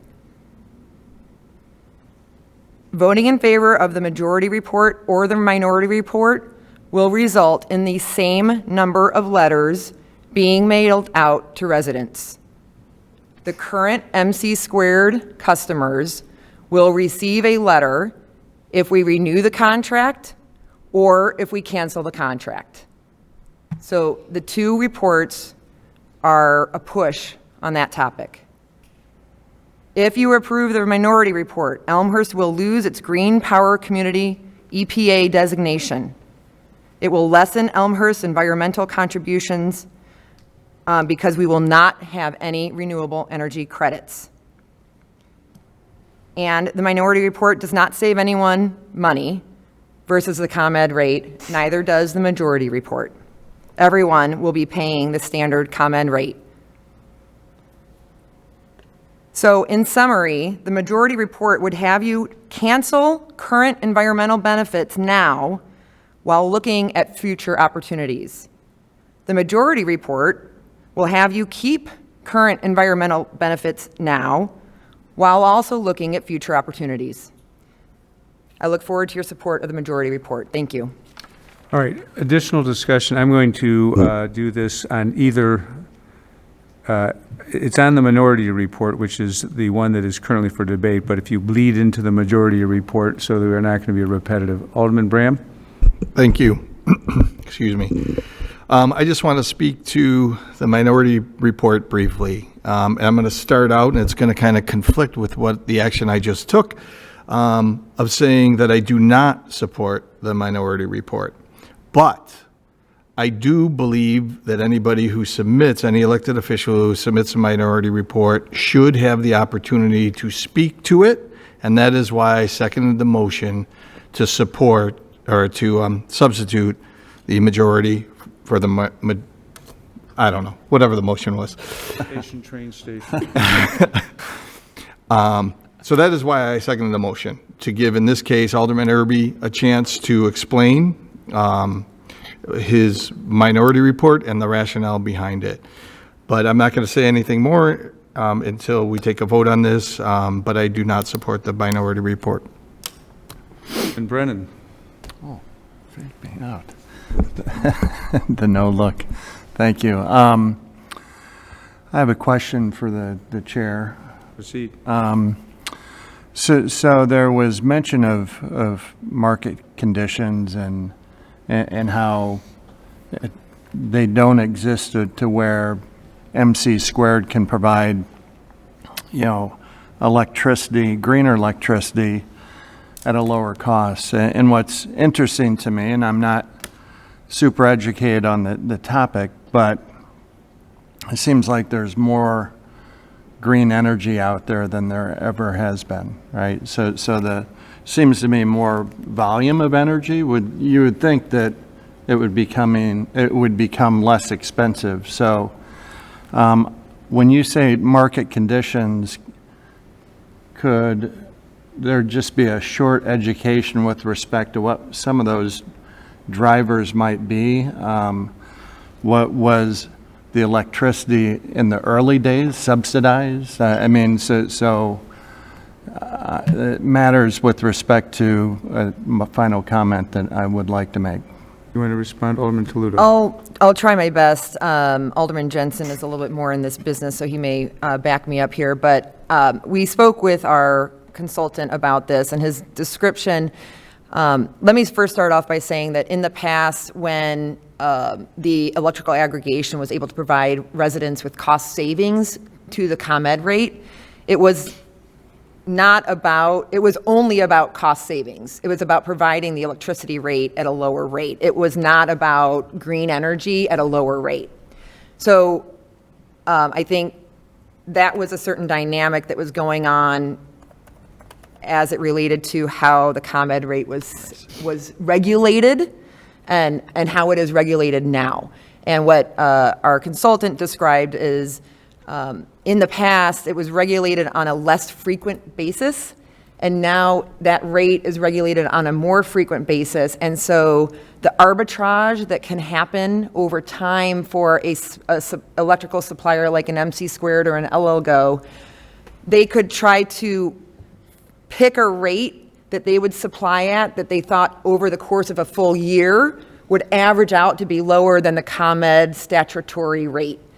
Now that rate is set more frequently, the ComEd rate, that arbitrage opportunity is not there as it was in the past. And that has compressed the ability for those other suppliers to compete with ComEd on the rate alone. So then they began to give other things to try to attract customers to their aggregation, because they still, to sell the energy, and that was the civic contributions and renewable energy credits. So I hope that gives you a little bit of background. If any of my colleagues want to expound on that, I'm happy to entertain that. Alderman Jensen? I would just say that, you hit it head on, or spot on, and another point to consider is that in the country, renewable generation has doubled in the last 6 years. So the market is changing in massive ways that, we don't need to go into detail in our report on all the ways the market structure and the power markets are changing in the country, but that has a lot to do with how, to her point, the alternative suppliers versus ComEd are able to set rates. And I think there were some regulatory changes as well that did that. So, yeah. Okay. Alderman Brennan? Yeah, thank you. That's very helpful. It makes a lot of sense. With that background, I'm in support of the majority report. Thank you. Alderman Hill, and then Alderman Bastido. Thank you, Mayor. Just want to say that I also support the majority report. And I think it's worth saying as a comment that we did approve as part of our 2024 budget a sustainability consultant, and I don't know when that consultant will be engaged or when we can expect a report, but I think looking ahead, it's worth noting that we will have more information, hopefully, if that goes forward, to add to this mix of what other possibly municipalities, regions are doing in terms of electricity aggregation plans. So it's not here yet, but that makes me feel good that we've got a time window to look at, and we could possibly include some of that, those recommendations in terms of a consultancy and with regards to the sustainability plan. Alderman Bastido. Thank you, Mayor. I had a question for the chair. So you said that, no matter which report is adopted tonight, residents that are affected will get a letter. One saying you're staying with MC Squared, the other one saying you're going back to ComEd. So it's going to be the same this year, but what happens after that? If this contract expires, will there be no more letters, or are they going to continue to get letters no matter what we decide tonight? Alderman Toledo. Thank you. So yes, if we renew tonight, those that are currently being served by MC Squared, their contract will end, and they'll get a new letter that says you now are also again with MC Squared for the next 2 years. If we don't do an aggregation program, those people that are currently being served by MC Squared will get a letter saying you are going back to ComEd. That's what will happen regardless of which report passes tonight. In the next, I actually don't know. I think in the next month or so when they process all the paperwork and the contracts are signed. Then with the majority report, if a 2-year is approved, nothing will happen until 2 years from this summer. No one will get letters because everyone will be on the current plan, whether you're supplied by ComEd or whether you're supplied by MC Squared for the next 2 years. No one's getting anything. So we get a respite. Then in 2 years, the future city council will have to make a new decision. At that time, again, we'll either cancel the aggregation program, in which case the current 6,000 people would get a letter that you're going back to ComEd. We would renew a similar or a new program. If that were to expand to more households, those households would be notified because they would be going from ComEd to a new supplier. That's my understanding of the process as discussed during the committee. I hope that was helpful. Alderman Bastido. Yes, so that answered 90% of it. So just the only piece left is if we went with the minority report tonight and it expired, they would get a letter letting them know that. Then what would happen after that? Would there still be more letters, or that would also be a decision up to future city council? There would be a letter to the 6,000 customers that are currently being served by MC Squared that they're moving back to ComEd, and there would not be another letter until and if a future council chose to redo an aggregation program, to restart a contract with a supplier for aggregation. For whatever reason, market conditions change in the future. Okay, thank you. Alderman Bram. Wow, that was quick. My hand didn't even go all the way up there. Yeah, I just want to further explain my position on, since you're given the leadway of minority and majority report here. I think the minority report is not the appropriate action to take. The majority report at least gives us, the residents as a whole, an opportunity to choose, albeit the same rate, but still have an opportunity to choose between ComEd and MC Squared. If you care about the RECs, if you don't care about the RECs, I think that's a benefit to all the residents in Elmhurst. What I don't like about, in my opinion, the majority report is, the 2-year contract. I get the letters, I get the confusion. I've never gotten too many phone calls in regards to it, but I do get that every time that a ComEd/MC Squared or Allego or whoever else is the aggregation partner with us, questions do come up. But I will also say that I've had residents who've lived here for 20 years still have questions about refuse and recycling pickup as well. So it's going to happen. So I'm not concerned. My point being is I'm not concerned about, who gets a letter, who has questions. We are here for that reason, to answer questions. Staff is here for that reason, to answer any questions that any resident has for us. So that's really, for me, a don't care. And I am concerned if that's the reason why we're making the decision, or a majority of the reason why we're making a decision to do a 2-year contract. Because I think that even though we predict, or the experts predict, that market conditions will not change within a year, we don't know. Nobody really knows. We've said this on the dais. Many people, many elected on the dais here have said in the past, I don't have a crystal ball. So I'll say that tonight. I don't have a crystal ball if the market conditions will change. Maybe next year we would have an opportunity of 10% renewable credits versus the 5% that's being offered for these upcoming 2 years. With that said, I will support the majority report as is, unless I see from the rest of the council some willingness to make a motion to amend to go to a 1 year. But I am willing to support the majority report. Great. Is there anyone that has not yet spoken that would like to do so? You don't have to speak, but Alderman Jensen, Alderman Udara, and Alderman Irby will go right down the committee row here. Thank you, Mayor. I would just like to say, first of all, thank you to Chair Tullo for the description of our discussion on Monday. I thought it was thorough and accurate.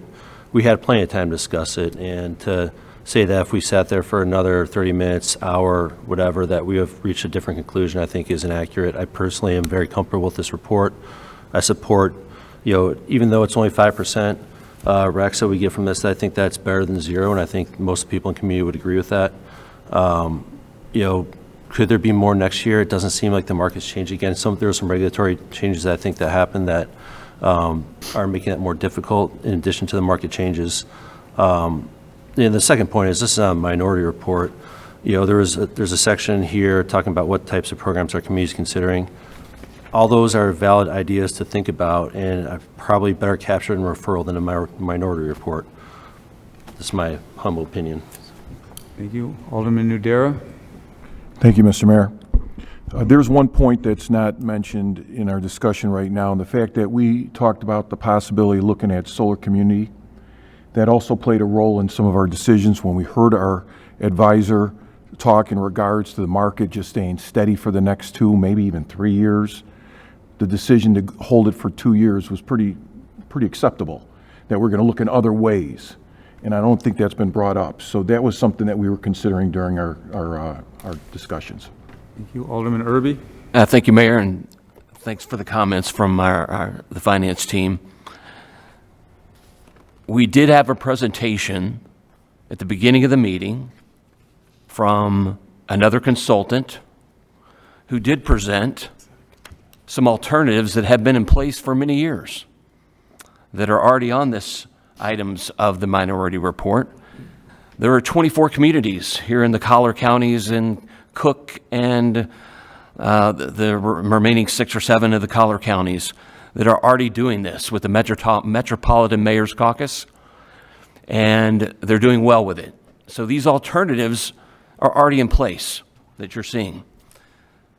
They do provide benefits to the constituents.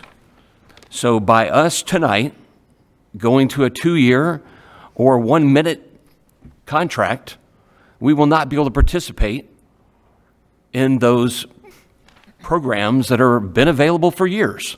So that market is here. We just have a consultant who doesn't bring it to the table. I gave fair warning to the consultant last year in deliberation. I said, Mr. Hoover, I expect you to bring some better alternatives for renewable energy and the things I already know about through what we already knew was a Metropolitan Mayor's Caucus then, and it was not brought. And those programs exist today with 24 communities. So I don't get why we went to 2 years. Why don't we just get out, take a breath? Let's let the consultant, an alternate consultant, give us some numbers. Then we can make a decision. But if we jump into a 2-year contract tonight, our decision place is gone for 2 years. And we will be in a new contract tonight. It's not an extension.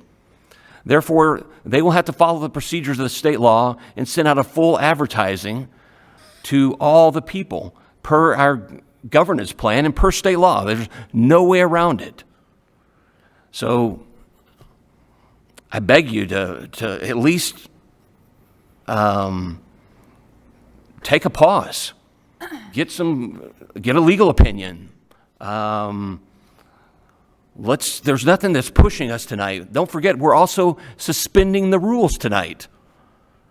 We already knew this was coming up a year ago. Alderman Irby, we're not suspending the rules. Yeah, the majority report just asked to suspend the rules, correct? Or it did. Did it change? Does not. It's Never just did. a report. It never asked for that. They must have changed them. We started with suspending the rules during discussion, and that was part of the report. Well, it's not part of the report. I just want to point out that. All right, well, that surprised me. Sorry on that. I'll retract that statement if that's not true. So, to conclusion for all the items, Alderman Brennan said, well, maybe there are some things. And Alderman Jensen said, there's a change in market. And those markets are available. And I recommend council that we go ahead and start proceeding. And if we go into a 2-year contract, we lose 2 years to jump in those. We lost a whole year already, but that's water under the bridge. So let's try to get it right tonight. Let's land this airplane safely. All right, Alderman Jensen, Alderman Toledo, Just a Alderman Cahill. question on, you mentioned 24-hour communities doing stuff. Is that the list of 6 things you have here under what types of programs are communities considering? Correct. That's Metropolitan Mayor's Caucus main outline. Okay, so which ones of these does adopting the majority report preclude? Because looking at some of these, like sponsoring initial rooftop solar project screening and all that, doesn't seem to be included by our majority report. In fact, there's a DuPage County program that does that. Sponsoring bulk purchases of simple energy efficient technologies, that doesn't seem like have anything to do with the majority report. Local community solar, we've already discussed that. We're going to look at that. So I'm kind of like, the other one's a little less clear, but it seems to me there's random ideas here which are great because there'd be a great for a referral to go in that would, generate discussion on these topics, but to, invalidate a report that the majority of the committee sat here and approved, doing the work and doing the research beforehand, to, using ideas that aren't really exclusive, that don't affect the report is a little bit confusing to me. I'm going to go to Alderman Toledo, and then we can get it. Go ahead. I would just back up what Alderman Jensen just said. To be clear to the members of the council, the 6 items that are in the minority report were clearly stated as not precluded, meaning we can do any of those if we choose to do those and be in an electrical aggregation program. That was stated during our committee meeting. Thank you. Thank you. All right. Alderman Cahill, Alderman Hill. Thank you, Mayor. Got a question for the chair. It's my understanding if we would go with the minority report and let this roll through, because it's just the contract ends, that we'd be in a month-to-month, as how our business would work if we did this. If we did that, and then we'd lose our EPA credit. Say 6 months down the road, could the committee bring it back or find a new contract to go with? So it's just a clarification of how the committee is working on this procedure for a contract. Alderman Toledo. Well, I don't fully know the technical answer to that, and I would like to ask the mayors if Director Coyle could speak. I believe that we have to, Alderman Irby was talking about a suspension of rules. We don't have to suspend the rules because we have enough time for it to go the normal process before a certain deadline in July that we have to sign the contract by for a reason I don't remember. But because of that, I believe that it's not like you can do it like in September or in January. There's certain times where that has to happen, because we always do it this time of year from my experience on the committee. So that answer is suffices, or we can ask Director Coyle to expand upon the technicalities of that. I apologize that I don't know the full answer to that question. Yeah. Does that suffice, or you want? I would just like clarification on that. Yeah, just because we're dealing with contracts for our companies. Just clarification would be nice. Let me call on Director Coyle. So if I understand the question, it's could we let this contract expire and then 6 months later engage in a new contract? So we certainly could. Kind of what would happen with that is we'd have to go through and negotiating whatever that new contract would be with whatever new supplier or program or structure. From a procedural standpoint, the letters would go out to all of the current MC² customers that letting them know that they're reverting back to ComEd. And then my understanding is when we would do a brand new program, everyone in Elmhurst would get a notification that, notify them of this new program and whatever opportunities were available to them under that new program, whether they were in with the supplier, whether with ComEd, and their options to opt in or opt out. Thank you. All right. I'm going to go to Alderman Hill. Thank you. I don't want to put anybody on the spot, but here I go. Who writes those letters that go out to residents? They're written by the utility company, and I think at least we used to have some input into what they said. The supplier, I should say, yes. So we don't necessarily proof them. We can offer input. Oh, we do proof them. Yeah. Okay. So I'm just hearing that as a significant concern in comparing these reports. And is that something, I imagine we're planning to do that with an ever closer eye on proofing them this time when they go out so that they're less confusing. I've had that's calls possible. myself. I think they're really pretty straightforward. It's just people don't understand why they're getting a letter. They think it's a scam that, I guess you could say at the top, this is not a scam, which makes it really look like a scam. I guess we could take another look at it, but I think it's, I've had calls from residents, I look at it, and it means exactly what it says. I go through them line by line, oh, yeah, okay. It's the shock of, and you should be on guard these days. Can you give me some gift cards? I'll talk to you later. Well, just to follow up on that, I hope, no matter what we choose, it sounds like this is going to be an ongoing concern unless we decide not to engage in a program like this. So I hope we can find long-term some more ameliorating solution to notifying residents. I mean, it's disconcerting that we're spending enough time, trying to figure out how we can minimize notifying the residents in an alarming way. So I hope we come up with something like that. But well, and I think the letter actually says contact the city of Elmhurst if you have questions. So it's clear that there's a source. Okay, I'm going to go to Alderman Bastido, and I'm going to go back to Alderman Irby. I'm really trying to resist the urge not to say that Rex doesn't want Rex, but in summary, that's kind of what my question is. Okay, so the renewable energy certificates. The majority report and the majority of the committee seems to value, that with the majority report, there's the renewable energy certificates. I think with minority report, we would lose those. I just don't understand why the minority report is okay with that.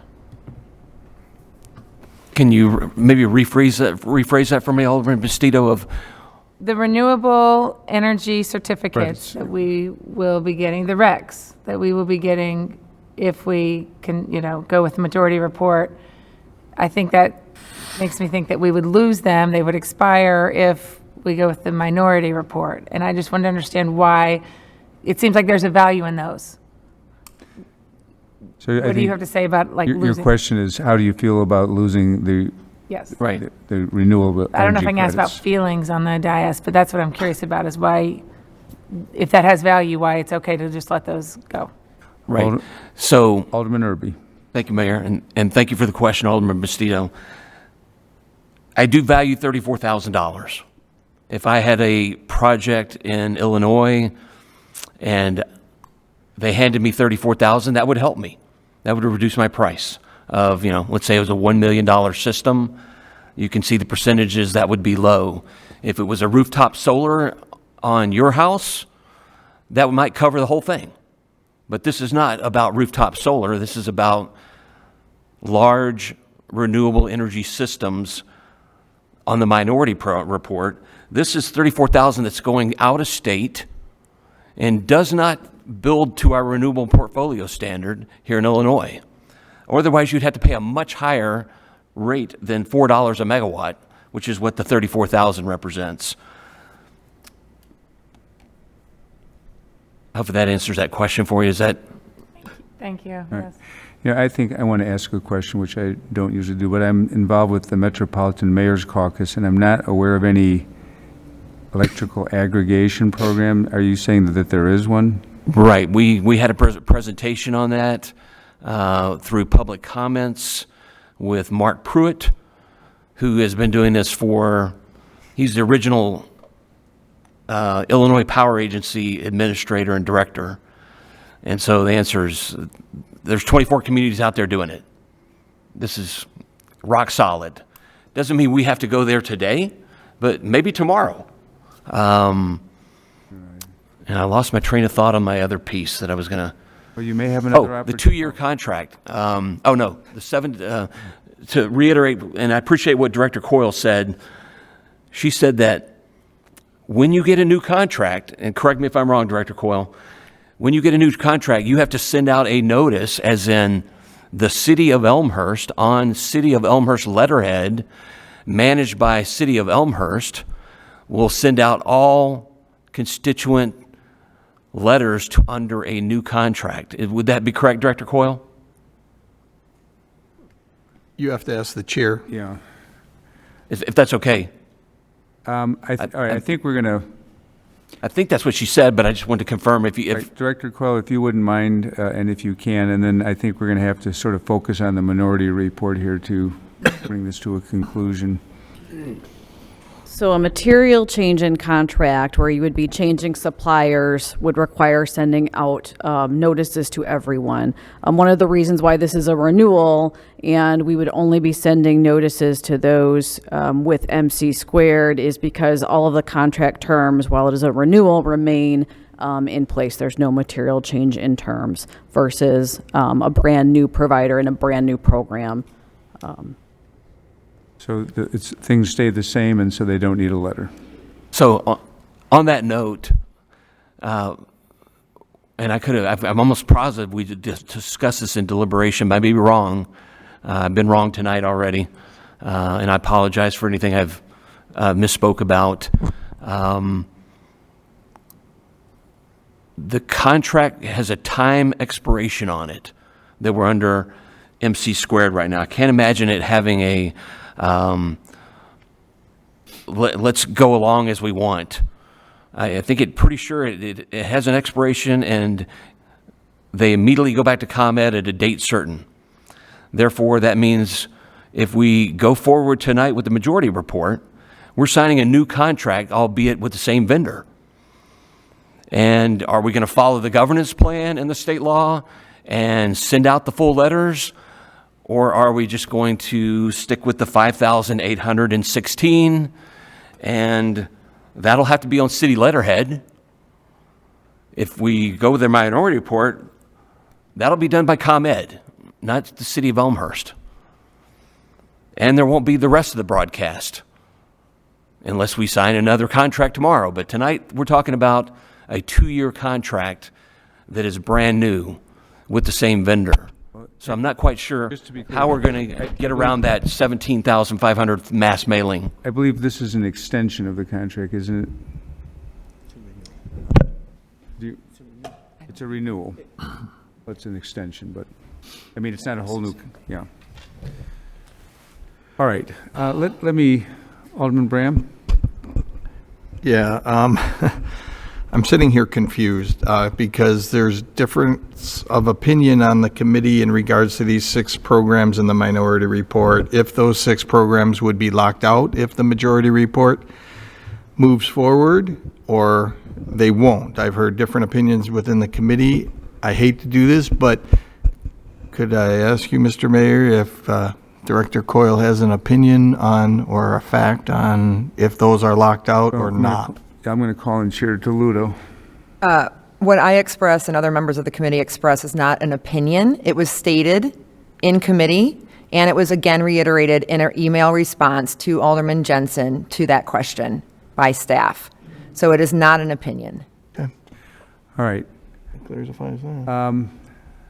Anything else, particularly on the minority report? I just have one additional question. Is the Metropolitan Mayor's Caucus program, you're thinking of their solar energy program, not renewable energy credit? If you're asking, Mayor, that do they have a energy conservation or? Well, I'm aware they have a solar energy program, but you've been saying there's a renewable energy credit program. Right, through Mark Pruitt's program in conjunction with the Metropolitan Mayor's Caucus. All right. 24 jurisdictions have been doing it for several years. Okay. I think any other discussion on the minority report now? We're going to hone in on that. All right. I think we've had our discussion. I'm going to ask Clerk Tamer to, let me say what we're doing. So we're voting on the minority report. We're voting to substitute the minority report for the majority report. So if you vote yes, the minority report becomes the majority report. It's magic. If you vote no, we will then proceed to vote and consider and vote on the majority report. So the motion that's before the floor is, shall we substitute the minority report proposed by Alderman Irby for the majority report? Any questions on what we're voting on? All right, Clerk Tamer, please call the roll. Deuter? No. Remus? No. Hill? No. Schenko? No. Jensen? No. Graham? No. Cahill? No. Toludo? No. Park? No. Nudera? No. Bastido? No. Nardini? No. Brennan? No. Irby? Yes. 1 aye, 13 nays. 1 aye, 13 nays. The motion is defeated. We are now back to the majority report. And so is there any additional discussion on the majority report before we vote on it? Alderman Bram. Yes, thank you. As stated before, and I have so many windows open, I don't know which one's the majority and which one's the minority anymore. As I stated earlier, I do have concerns over going into a 2-year agreement, contract, whatever you want to say. So at this time, I would like to make a motion to essentially amend the report to a 1-year agreement, from a 2-year agreement to a 1-year agreement with MC Squared. There's a motion to change the term of the agreement from 2 years to 1 year. Is there a second? Alderman Schenko with a second. Alderman Bram. Any further? No other discussion. All right. Anyone else on the motion? Alderman Toluto.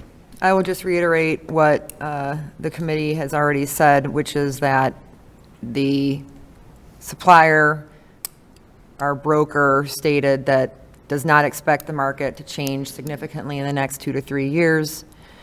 And doing a 1-year will increase the opportunities for notices to residents, thereby further confusing them. Thank you. Additional discussion on the motion. All right, so we're voting to change the term as stated in the majority report from 2 years to 1 year. Everyone understand? Right. Yeah, we're voting on the amendment. Just, all right, not the report. All right. Clerk Tamer. Deuter? No. Remus? No. Schenko? Excuse me, Hill? No. Schenko? Yes. Jensen? No. Graham? Yes. Cahill? Yes. Toludo? No. Park? Nope. Nudera? No. Bastido? No. Nardini? No. Brennan? No. Irby? Yes. 4 ayes, 10 nays. 4 ayes, 10 nays, the motion fails. We're back to the majority report. Any additional discussion on the majority report? Okay.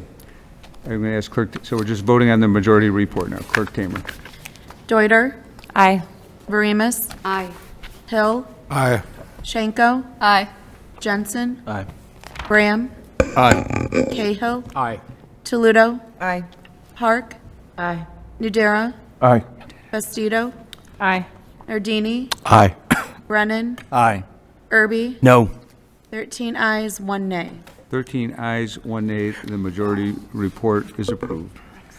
Thank you for your discussion. On to item 9, reports and recommendations of appointed elected officials. Mayor Levin.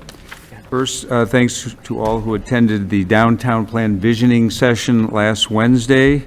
We had a great turnout, and it's very important to get our opinion from our residents on what they see for our downtown plan. Also, I don't know if I mentioned previously that we had our Elmhurst Cycling Classic, which is the first time it's been reinstituted since, I think, before the pandemic. Unfortunately, I showed up for the last couple hours and it was wind and rain, but spirits were high.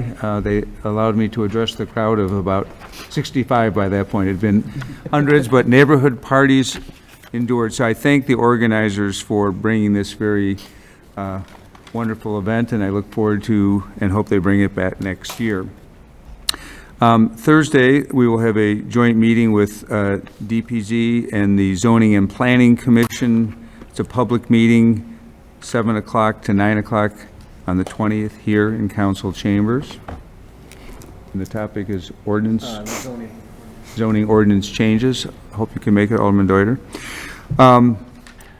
Item 4, Cops and Bobbers Fishing Derby, June 23rd from 9 a.m. to noon. Eldridge Park, come out, meet some of our police officers as they volunteer their time to meet and interact with community kids. That's Saturday, 9 to noon at Eldridge. City Manager. Thank you, Mayor. 2 items. One, that the Poplar Avenue crossing at the UP Railroad is closed until June 28th. That's for the project, the sewer project that is coming through the area. We needed to close that so that the crews can get across that intersection. The detour goes around to Haven. So just please be aware of that. Information on the website, of course. And then at your place tonight, we put this flyer. Unfortunately, in the last couple of weeks, we've had some car versus bicycle collisions at the Prairie Path, and even more unfortunate, they have involved children. Fortunately, though, the children are okay that were hit.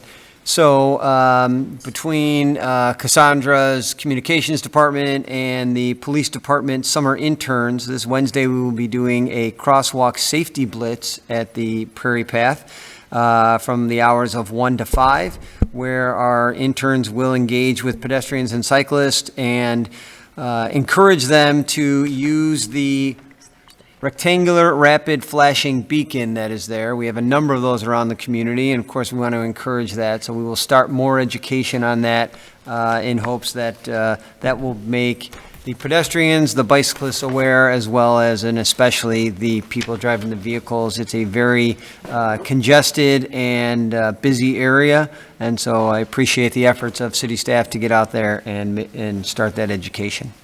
Thank you, City Manager. Any other reports? All right.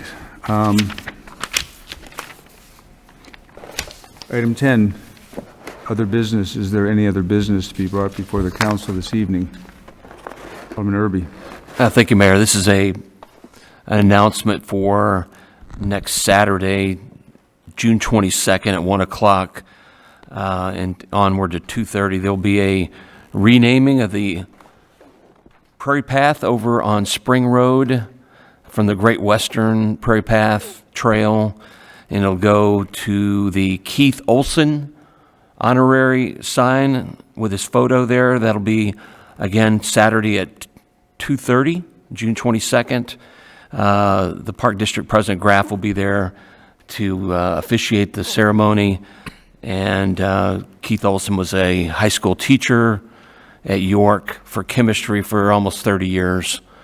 He passed away about 2 or 3 years ago and did extensive amount of service here in town his entire life. So, again, next Saturday, 2:30 at the Prairie Path. Thank you. I think he just passed away a couple months ago. Yeah. Did I say 2 years? Yeah, well, time flies, I know. All right. Mr. Mayor? Yes, Alderman Nardini. Very briefly, I'm so glad Rex brought him up. Keith Olson was my chemistry teacher. I don't think Both times around? Both, yes. Well, I was going to make that joke. I don't think I got better than a C. But he was a dogged prairie grass, local vegetation guru, and he would be out there regularly inspiring people to replant and weed out invasive species. He was the greatest. I'm thrilled that there's a little piece of Elmhurst being named after him. Well, I'll just add, he won one of the senior awards at our last senior volunteer for his good work. All right. Any other business? Seeing none, I'd entertain a motion to adjourn by Alderman Hill with a second by Alderman Bastido. All in favor, say aye. Aye. Any opposed, say no. We are adjourned. Thank you.